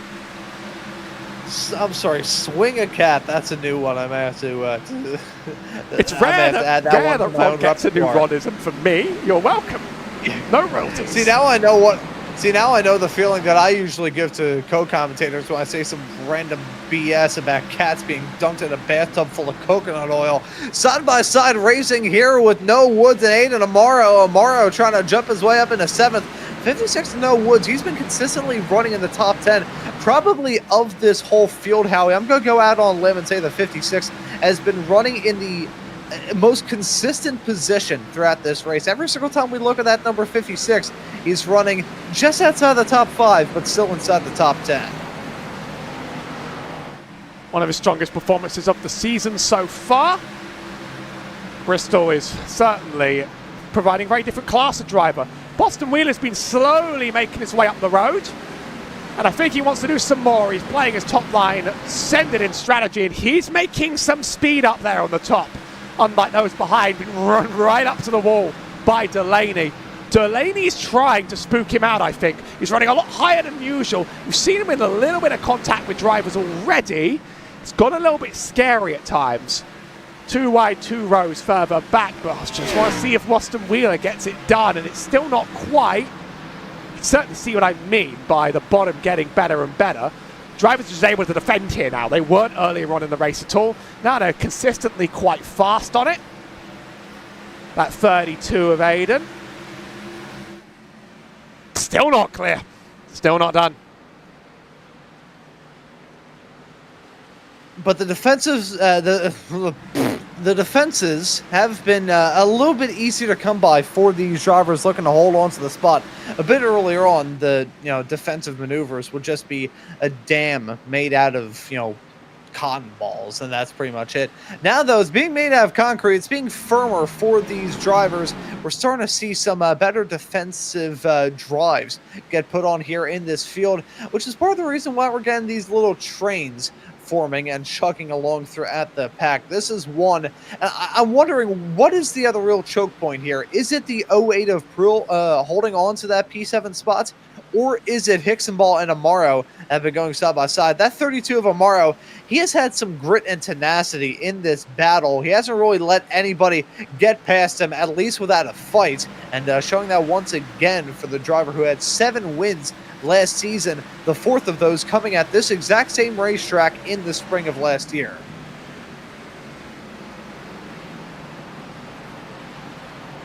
Good clearance there by the 08 of Drew Pruill. He's sort of away, and now the 5 of Bryce Reiner's become a factor on the track. I gotta say, I like to play paint scheme watch on the track, and I'm a big fan of Bryce Reiner's shades. They look very good in the night as well on the track. I like a red and white car, but the way that sort of glows almost has like a dark element to it, but there's a tiny bit of pink in the 5. Everything about that I love. I love the way that car looks. It's like a little candy apple red. Get on it. That. We see a bit too much orange. I'm sorry, Bryson. Don't fire me for that one. Oh, 3 wide around a lap car. That's the 59 of Rory Collins. It's been lapped by quite a few people, but now people are getting desperate. Yeah, desperation creeping in, which at Bristol, it can help you, it can absolutely hurt you. You can become a hero with desperation, or you can become a villain. I think Dale Earnhardt was probably able to do both in his time racing here. But we're now seeing these drivers get a bit more tense. I think we're rapidly approaching upon the danger zone of this green flag run, Howie. Maybe some green flag pit stops coming up soon, maybe possibly. And once we get off into that's going to be quite the terrifying prospect. We've talked about a lot of tough pit entries so far here in this season.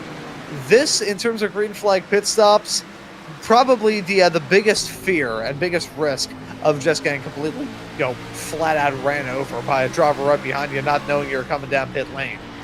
Gotta call your pit lane entries on a track like this, or else the consequences end pretty bad for you on the road. So we're now over halfway through the stage for drivers that made their stop during last stage. They could split it 50-50, used a good tyre life near the end.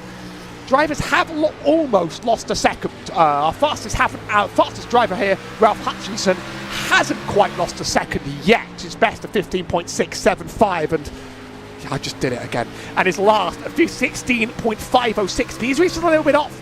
Benefield, on the other hand, he has largely clean air. He has lost a whole second, both on the same stint length. We'll see on the side of our screen. So many drivers further back, now they're hitting the halfway point in their stage.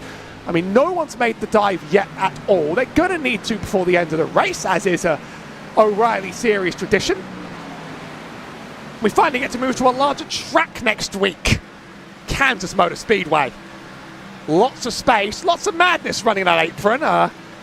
Definitely people are going to take every last little bit they can, but of course the Cup Series also heads to this track same time tomorrow. And I'll actually be on the call for that. That's going to be a very, very fun race indeed, as this one has been too. McWhorter and Delaney now starting a battle for P3 at the moment. Look at that 73 and look at that 6. Both of them a little bit wiggly out there on the racetrack. The 6 overshoots the bottom a bit. The 73 not able to capitalize and cut his way back down there to the bottom. So Delaney going to hold on to P3 for now. And that little squabble, it's allowed Benefiel to drift away a little bit. But it looks like the man of the night, ever since he got into that clean air, is Ralph Hutchinson. The only thing that's been able to stop your race leaders so far here has been the lap traffic. If they're running by themselves, they're feeling quite at ease. We've seen Steve Benjamin run into pit lane. No, he hasn't. Well, yes, he has objectively run to pit lane, but we'll choose to dismiss that one as not relevant data today. You know, if you run the car for that long, you're going to get a meatball. That engine's going to explode. Is that engine running? Let's just get on board with Steve Benjamin. Is the engine running? I think the engine's off. I think he's okay. You don't want to blow a motor serving a meatball. No, words upper place. He's been moving and charging over the course of this run. Fastest of the alternate strategy runners. Or the main strategy runners, really. I think it's the drivers like Ralph and Adam that are the alternate strategy, having stopped earlier. So our main strategy drivers, in other words, now the fastest. Not a huge gulf between him and the next car. I don't expect 10 laps at Bristol is going to be the difference maker to tyres. So the drivers are mostly going to make their calls at the same time. But I'm getting the feeling that drivers are waiting.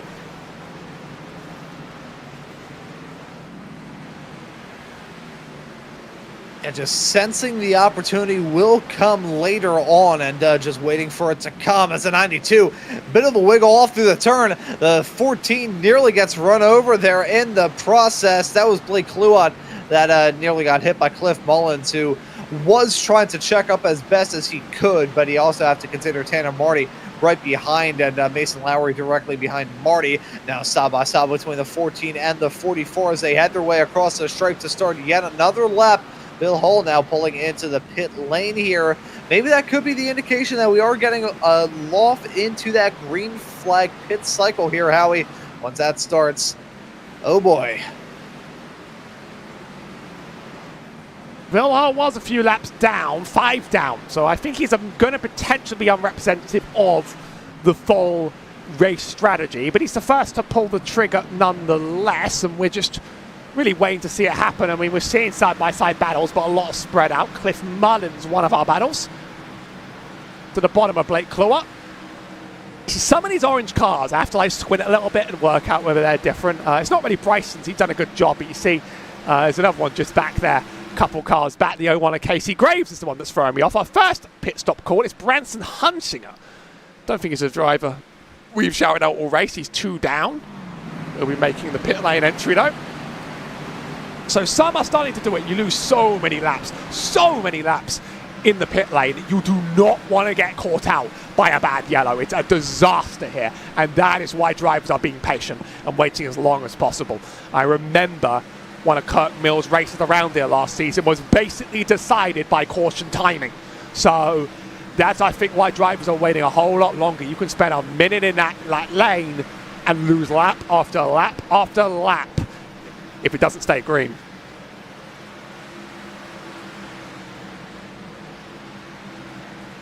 Yeah, that is a classic Bristol falling anvil when you have a yellow in the middle of your pit cycle right as you're doing your pit stop. That is about as disastrous as things can get. One mistimed yellow and your race will be down in the gutter. We look now at a battle out there on the racetrack. Bryce Reiner, who we follow him, currently running in 7th right now, has Daniel Wiles right up in front, Matthew Boston Wheeler behind.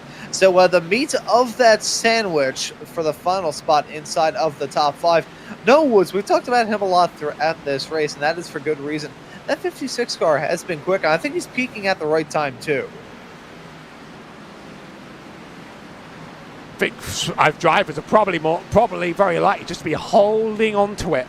Holding on. Benefiel has been catching Ralph Hutchinson just a little 2/10 a lap.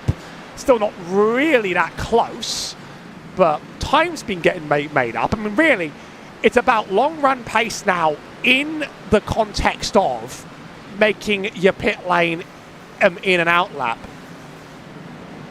And some call-outs from Wesley Napier about something to watch out for. I don't know whether he's calling a pit lane entry. Don't think he quite is. Look at just how many cars have been stacked up on the inside of turns here from Wesley's perspective. Cars absolutely everywhere. You are literally in LA traffic, just not in LA. But, you know, this is about as good as that.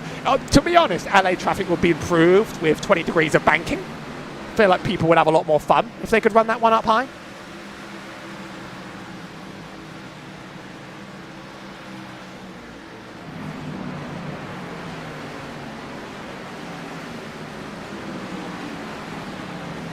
You know, I was Sorry. I was going to make a joke about 20 degrees in LA, but I'm going to refrain. This time I won't ask. I don't know what you're talking about, and I won't ask. So that's important. Still 42 to go. They're going to push and push and push and push and make this the last minute they can. No one has tried the earlier stop, and so far, they would still be multiple laps down. But, I wonder if we run green all the way to the end and then someone's ruined the day they didn't do that. Yeah, that would be catastrophic. One little mistake in the pit cycle and you're going to be done for. So there's a lot looming with these pit stops. There's a lot at stake, and these drivers, they know that, and they start to apply the pressure on each other because it is just such kind of an ominous feeling to have. It's like whenever you have a big test or assignment back when you were in school, and you think, okay, well, if I do well in this, I'm going to be golden. If not, it's going to be terrible. You're either going to get sent off to the slaughterhouse or sent off into victory lane. Benefield catching. He's been doing it again, as I've been pointing out. Was 4/10 last time, I said. Now he's in racing distance of Ralph Hutchinson. You can see him, a car down the road. It's traffic everywhere you look. It's hard to get out of the way when cars are battling around you. The most you can hope for is they don't wreck you. I saw an incredible clip of Kyle Busch in the Nationwide Series having a lap car just fly down the track into him. And I just thought, that is the worst lap car incident I've seen in all of history. It was many, many years ago. Back when the Nationwide cars were Gen 4 based, so not a recent memory. But I'm thinking, just don't want to see one of those. Just don't want to see one, on the track. Not one bit. Hutchinson and Benefield chasing it. It's McWhorter, Noah Woods, Daniel Wiles, Bryce Reiner make up the rest of this chain. Jonathan Delaney's not out of this battle, though. Not one bit. Moving the 95 down the track. That's one way of getting lap traffic gone. I think he has had the most contact out of anyone I've seen on the track this race. I don't know if it's really tactical bump and runs. Those are pretty risky around here, but he certainly has sort of clipped a lot of cars on the exits of turns 1, 2, 3, 4. This battle for P4. But the moves aren't coming easy. They're not coming easy to anyone. I think the tyres are too worn for you to send, and the tyres are just, there's too much for you to make ambitious, bold moves. Benefield looking for his shot at the lead here. And I think if he takes it, he'll keep it. Further back, you can see that battle evolve. But we're going to have to keep an eye up front as well as further back. Kind of chaos everywhere I look. And the moment I look up here, something crazy happens down there. Something crazy. To the bottom. I think he's building up pace. Yeah, and what you said a few moments ago, Howie, about taking the race lead and being able to hold on to it, it's rung true so far. Benefield was the leader. He was dominant. Lost down the lead to Hutchinson, who's been dominant ever since. But ever since he's gotten a little bit of dirty air, that handling on that car has fallen off a cliff. But Benefield trying to get this move done is bringing Delaney into this. So this is not just a 2-horse race. It is a 3-car battle for this top spot. And you can see the wall contact starting to break out here as well. The handling on 108 lap old tires has got to be absolutely horrendous. So these three, they're not driving factory fresh by any means, but they're trying to drive around each other. Hutchinson keeping dominant on that high side. Benefield not able to make anything work out. However, one thing that he has been able to do is keep Delaney at bay, but not for long as Delaney now on the outside of him. I wanted to see if someone was fuel saving. It doesn't look like they are. I thought that wall tack will be the end of Hutchinson's run, but it's been anything but. Absolutely holding on to it. He'd love a win this season. Benefield would love another. But he's made his way up and getting past us the hard part now. He slots back. Keeping an eye further back too. Not going to be here for too long, but Wiles is moving. He's making the chase for P4. We've seen him drop. He's back in the game. He's been a little bit of everywhere. Too wide for Delaney. Wants to take the lead for the first time this race. Doesn't quite get in there. Now to the bottom again. The bottom gets better and better. 91 in the way. Was a hard charger early on in the race. Hasn't recovered since. Don't know what line he can really take to truly get out of the way. Runs all the way against the wall. Bumps into it. That's going to give enough space for the race to continue. Delaney is going to take the place and hold it. He's washing up on exit. I'm seeing little bits of contact. Now Benefield wants to take that place off Ralph. Yeah, so now that the 19 is in dirty air, gotta wonder whether he's going to be chopped liver or what. Will he start to fall off? Will Delaney look to drive away? We'll have to find out. One of the first times I got the opportunity to commentate on Jonathan Delaney was on the FLCC 600 last May. He was able to get the victory in that race, kept with it throughout that race. And although this is literally half the distance of the 600 here, not even close actually, but it is still a long race for these drivers, so it's been a tough one. So Delaney able to stay with it, still have those pit stops maybe a little bit later on with 21 laps left to go, but Benefield now on the inside of Hutchinson side by side as they head their way down the backstretch off in a 3 and 4. I think Benefield may have it here, and he does. I think for all my talk of the pit stops, we might be trying to dodge them until the end of the race. I'm actually not sure anyone's really going to be able to, have to make that jump. I'm just saying it because I don't know the stint length, unfortunately, around there. Delaney running away with the clean air advantage. Now this is going to be Benefield's game to win or lose. Neither Delaney or Hutchinson are in the championship picture right now, and a win would certainly put them there. Benefield, strong run. Anywhere in this top three, I think, would help consolidate, especially because Hixenbar has sort of gone nowhere in this last run. He's P9, and he is chasing down this bigger group with Wheeler, McWhorter, but there's only, there's less points in it, and he's been struggling on the long run. I think Benefield will have some words to say about his teammates' performance, no matter where in this top three he finishes, if he finishes in this top three.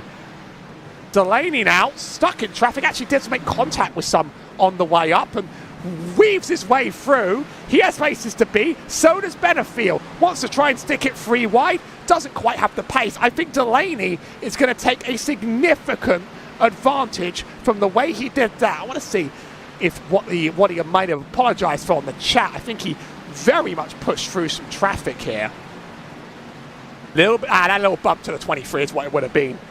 Been making grazing contact with a lot of cars, but he didn't just force the issue when he needed to. And at this point, that management, there's a little bit of luck in it. There's a little bit of luck in exactly how you catch the lap traffic, exactly how they play around you. And there's also certainly skill in whether you want to force the issue, whether you want to be patient. Benefield wants this win, but it might be slipping right out of his hands. Big time. Wales is battling Rhino on the other hand for 4th.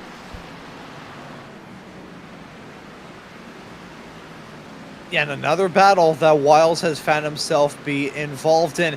As it stands right now, Daniel Wiles, who earlier on in this race was the lowest running of those Dash for Cash competitors, he would be in the spot to win the Dash for Cash. However, Joseph McWhorter, he is looming a little bit behind. It's about a 2.5 to 3 second gap that Wiles has to McWhorter, and with 13 laps left to go, if there isn't a yellow, that could very well be Wiles' paycheck for the taking. We'll have to see, but I think he has a very good shot to do as we get towards the end of this.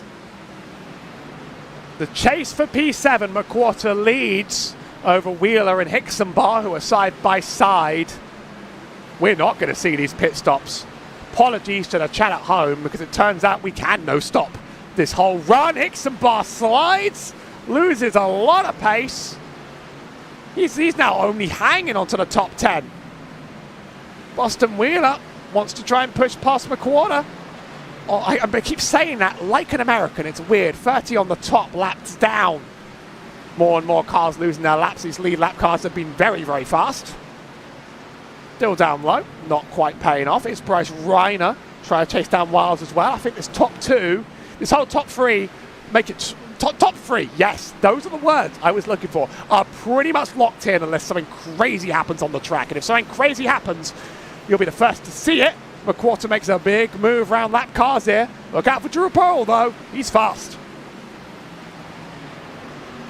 Yeah, Pearl in that 08 car has been very impressive so far here tonight, putting in a fantastic performance, maybe trying to jump his way up into at least 8th. I think Matthew Boston Wheeler is running into a little bit of trouble there on the bottom, gets a bit wiggly off through the turn, and now here comes the 08 of Pearl trying to sweep around the outside to jump his way up into that spot. I'm not sure if fighting with Joseph McPorter is on the cards, but a P8 result would still be fantastic for that driver of the 08 car. 6 laps left to go in a 1.3 second gap for Jonathan Delaney. However, if he can hold on to that, that would be his first win thus far this season here in the Friday Night Lights. Oh, so forgive me for not even realizing that we could no-stop this entire run. Bristol's weird, man. It always throws me off a little bit. Always surprises me every year, and every time I think I get it, it's a little bit different. That's contact by Boston Wheeler. That's going to send 3 into the wall, and we reset the race with 5 to go. Oh, that's 2 of your Dash for Cash competitors involved in that. The 73 and the 63 involved. That's McWhorter involved. He got tapped by the 10, who then pile drived in by the 63. Nowhere to go for Hicksonball. Oh, that's a frustrating way for it to go for the both of them. As Adam Benefiel has come into the pits in live time, that is a fascinating call. I think watching up high there from that 10 car was sort of the beginning of the end. Boston Wheeler is meatballed out of this race after all that work, and you're right in that some of these drivers are stopping. And is the game that much different from the last time drivers tried these strategies? The stint is now 134 laps. More are taking the bait. Obviously, we're going to see different cycles of drivers running into the pits, as so many are a lap down. But I wonder, like, we saw that passing was difficult. You have less than a minute of racing when we go green to make up all the places you can. Benefiel, with so many cars a lap down, Benefiel is going to start in a good place. It's P5 on the restart. If no one stops ahead of him, is it enough? See, I think it's a mix of tires and also fuel as well. Ralph Hutchinson also pulled it into the pits from P2, so this is interesting. Is it mainly down to fuel? Is it mainly down to tires? Is it an even mix of both? I'm leaning more towards the latter instead of the final 2 former options. That is fascinating, though, regardless. I think Benefiel, if he can maximize everything here at the end of this, he could very easily get that win. But yeah, I say easily get that win. He's got 2 laps to do it at Bristol, about a mile to try and get the job done. If he can visit victory lane off the back of, being suspended for the last round of the championship, this would be one hell of a comeback for the driver of the number 83 car. But he's got some tough customers in front of him. Delaney looking to try and get his first win here in this series since Sonoma last summer. Wiles looking to get that Dash for Cash. Bryce Reiner looking for a good result as well. P3 would be a stunner of a run for the driver of the number 5, but Benefiel looking for that W. Well, if noted, you should be following the chat, by the way. Kurt Mills got a heart rate of up to 190 throughout that race, so he was physically struggling on the track.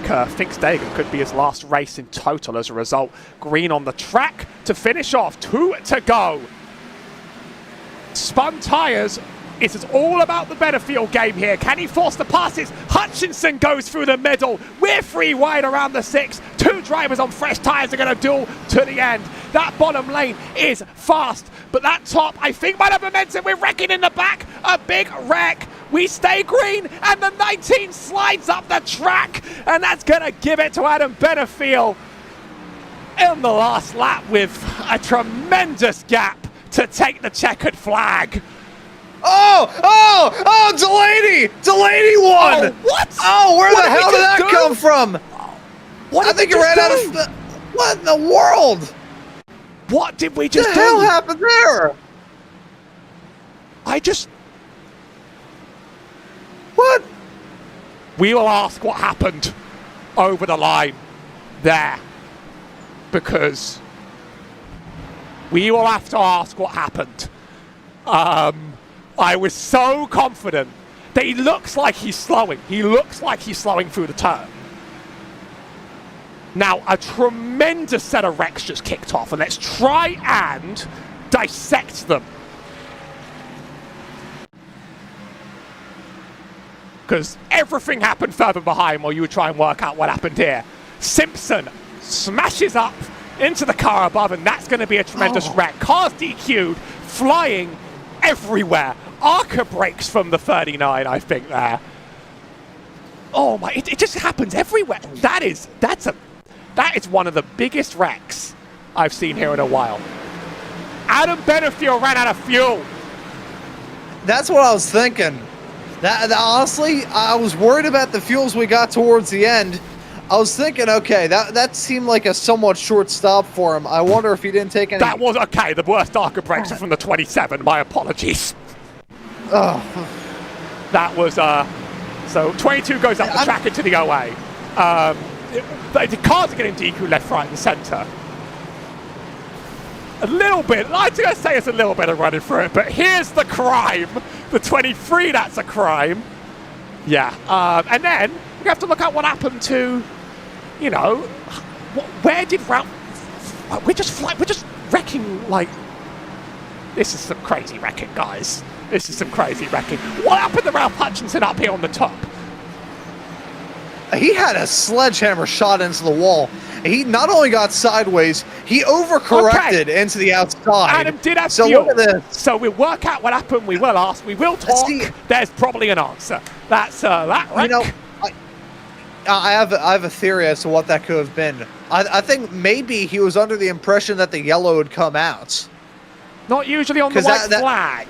Not usually. We'll get our answer. We will get our answer in time. But before then, we need to show some results. I'm a little bit scared of everything that just happened there. And Jonathan Delaney does win after I confidently call it for Adam Benefiel on the line. Behind, Rex changed everything. McWhorter gets third, Woods gets fourth. Then it's Drew Pohl, Daniel Wiles, and Tanner Marty, the only drivers on the lead lap. Ralph Hutchinson holds on to eighth ahead of Jacob Simpson and Wesley Napier.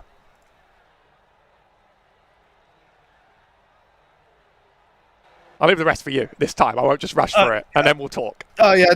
Sorry about that. I break myself out of a coughing fit there. Cliff Mullins ends up in 11th. Casey Graves in P12. Jesse Winslow ends up in lucky spot P13. Blake Kluot in 14th. Seth Foudy in P15. Mason Lowry gets 16th at the end of this race. Bryce Reiner, who actually got a DQ right at the end of there, ends up in P17. Bryson Ixenball, who he looked like he had a good shot to get his second Spring Bristol win in a row here in this series. He ends up in 18th. Michael Deach right behind him in P19. Tim Phillips with the Arca braking on that last lap rounds at your top 20. And then from there, William Owens is classed in 21st. Daniel Llewellyn in 22nd place. Aiden Amaro in 23rd. Kevin Zosiak in P24. Brendan Hunsinger in 25th place. Matthew Boston Wheeler in 26th. Rory Collins ends up in 27th when it's all done here tonight. Michael Mesnard will be in P28 in front of Bill Hull in 29th. Jared Grodzicki completes your top 30, 101 laps down.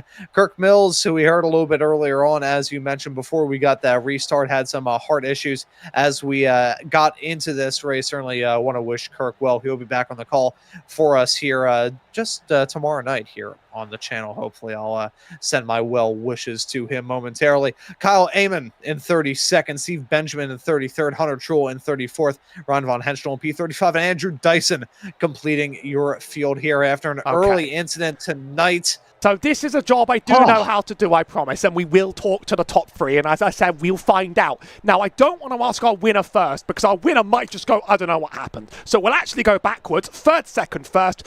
So we'll start with Joseph McWhorter. And we'll go backwards that way. Joseph McQuarter, P3 at Bristol. A long race. Might not have expected a finish quite like that. No, I mean, when I got spun by the 10, I kind of thought the night was over. But yeah, we just we went down, got some fresh tires, and just survived the chaos barely. But sucks that caution came out. I hate that. I'm watching it right now. It looks like me and the 10. I was trying to give the 10 as much room as I could, just kind of hanging on to the spot with a little bit of laps left, and it looks like he just got tight and just brought us around. I mean, it's just just an accident. No harm, no foul. Just I hate that we ruined the finish for John and Adam and Ralph up there. So yeah, it was a good race. I tried saving my tire behind Adam and just kind of sat there for a while and kept backing up to try and get away from him so I didn't have air on my nose. And my car just didn't have any long run speed. So to finish third, like we just did, is nuts. The Bristol experience, and I believe a Dash for Cash win, if I'm not wrong, which is pretty well timed given the recent fundraiser we've heard about. If you want to speak anything about that at all, I believe so. I've been told by Ron. Oh my God, I forgot about that. No way. That is the most fluky freaking Dash for Cash win. Well, I guess we're $100 richer, and I guess we go to the Dash for Cash next week. Any other thank yous or shout outs? Yeah, I got to thank Outlier Speedco, my new crew chief on the box tonight, Jacob. He did a great job trying to make the car better. Johnny, the boys have been building amazing cars, so go check them out at outlierspeedco.com. Red Camel Racing, check out redcamelracing.com. They've got amazing fire suits, shoes, helmets, you name it, they've got it. Amazing company, so go check them out. A new company of mine based in St. Robert, Missouri, BK Games. You can check them out at BK Games on Facebook. You can also stop in at their store in St. Robert. So really excited. I'm trying to get Trading Paints to work so you guys can see the new car. But yeah, BK Games on Facebook. You guys should put on a broadcast. You guys do a great job every week. It's good to see you. And yeah, drivers for a great race and ready to get in next week. P3 for Joseph McQuarter. There's a mystery to unravel at the front of the field that we're going to have to work out. So you're the only one not truly implicated. I know what happened. No, let's get it from the source. We're going to get it from the source. No spoilers. Yeah, I'm going to let them do it. I'm going to let them do it. P3 for Joseph McQuarter. All right, have a good one, guys. This is where we get on our best detective hats, and I leave Ron with Adam Benefield, who probably has a pretty clear picture. And Adam Benefield now joining us here in the broadcast booth. Adam, welcome in. It's P2 for you at the end of the race. Still a fantastic drive to get that second place run. But what happened there on the last lap? Well, as much as everybody thinks that I'm an asshole, especially after Martinsville, I do have a heart. I do care. Delaney straight up got screwed. He had built over a 1.5 gap. Caution come out as I was coming down the front straightaway. He was going into 1. And here at this place, as soon as the pace car comes on pit lane or comes out of pit lane, the pit's open. And I called it. He was already past pit lane entrance, and I went down and pitted. And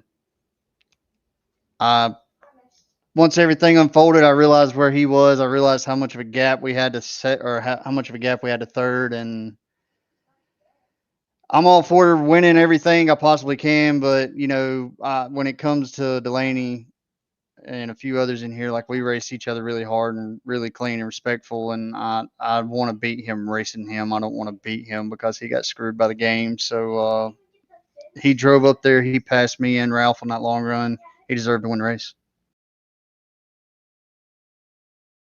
Well, a gentleman move there at the end of this race, but all in all, a pretty damn good comeback drive after skipping out on the last race of the season. It must have put a lot of wind in your sails to be up there, running quick, running smooth, and even with that last lap taken out of consideration, you had a damn fast race car here. Yeah. I mean,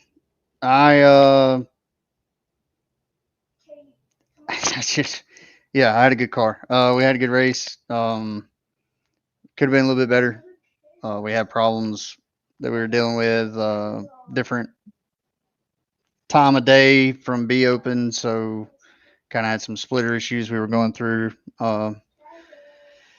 But yeah, I mean, last week or whenever, I don't even know the last time I freaking raced. I guess it was Martinsville. I missed last week. We crew chief for Bryson. But yeah, I mean, dude, like that whole deal, I know everybody's got their own opinions and love it, hate it. I don't really give a flying crap.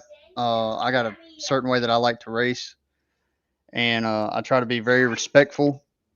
And there was a talk. We had a meeting. Hopefully, everything's worked out. But I don't like to race a certain way, to get raced a certain way when I try to show respect, and that's what happened at Martinsville. So it's water under the bridge. Even though you couldn't see the paint, my Calvin has made a return to the left rear bumper cover, and it does have the 73 on it. But it's water under the bridge as far as I'm concerned.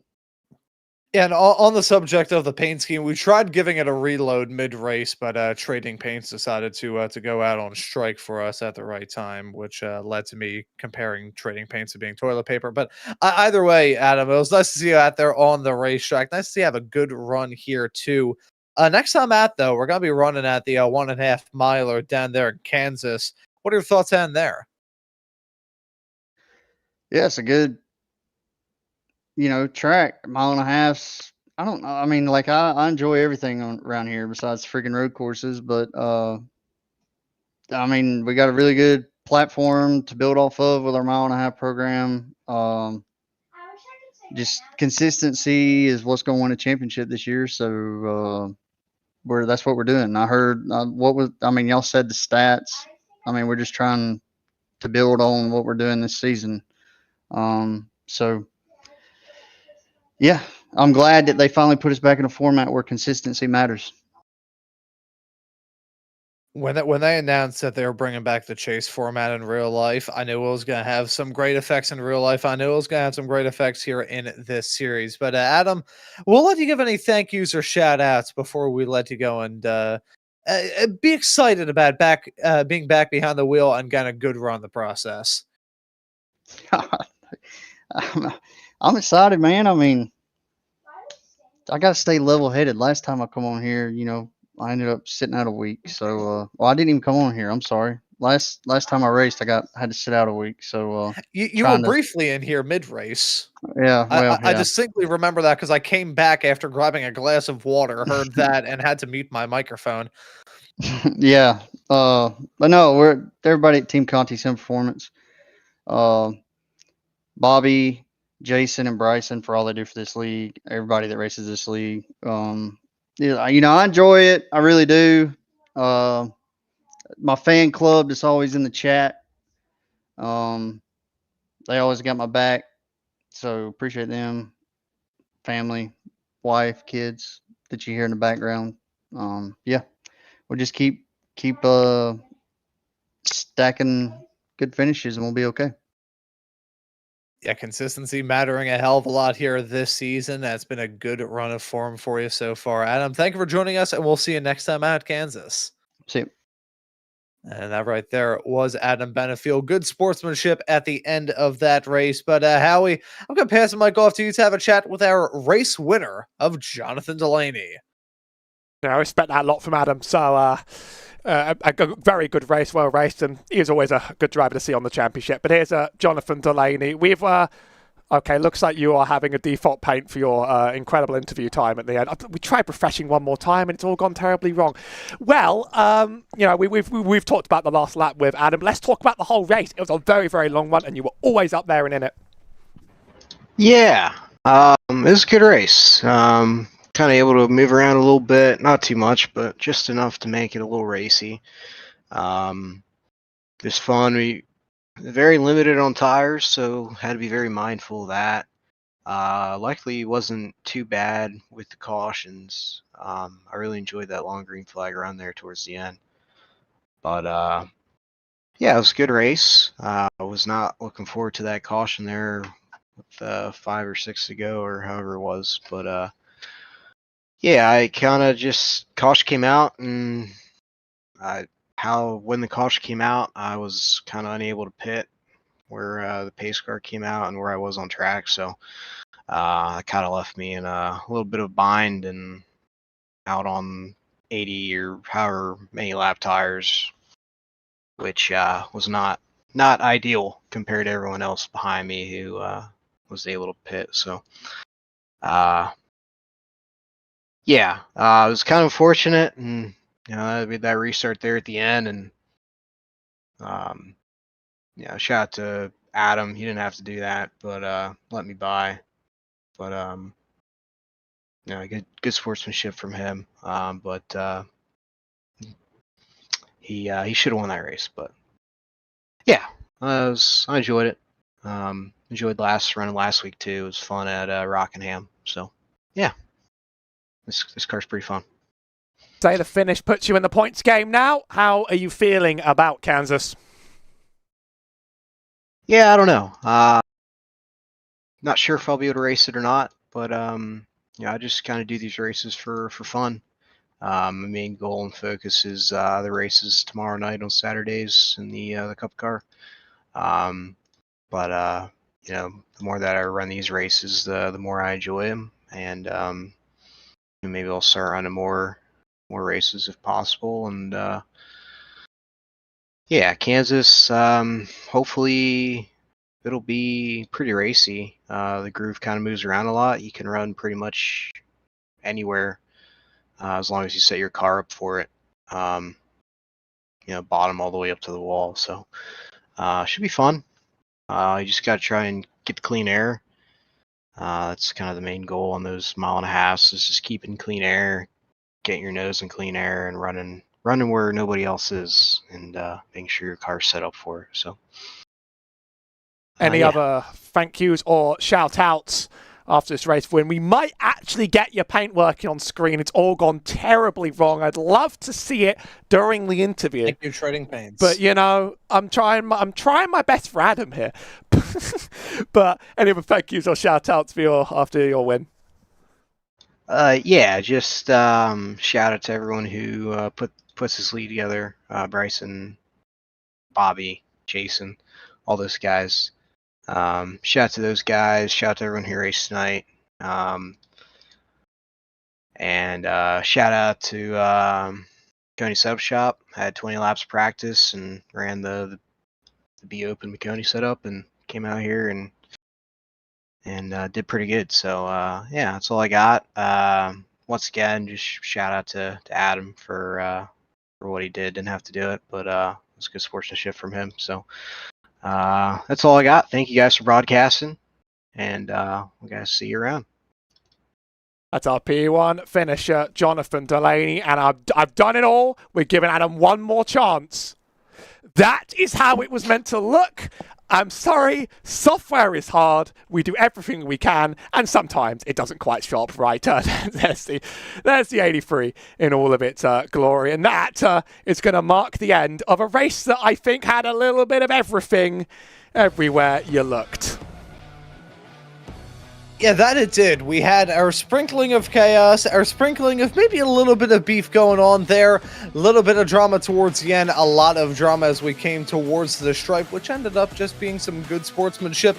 All in all, though, probably the tamest of the 3 short tracks that we have had, but it's going to be a little while until we have to deal with another track of this nature as we head off to the likes of Kansas, Talladega, Texas, Watkins Glen. The next time we'll be able to see at anything close to a short track, I would say, is Dover in May. Can we really call that a short track? I'm not sure if we can. We may have to go all the way down to Iowa, 2 races away from the start of the chase. So although we've had a clump of short tracks as of recent, these drivers will be bringing up the speeds and bringing the battles once again as we head off to some larger circuits.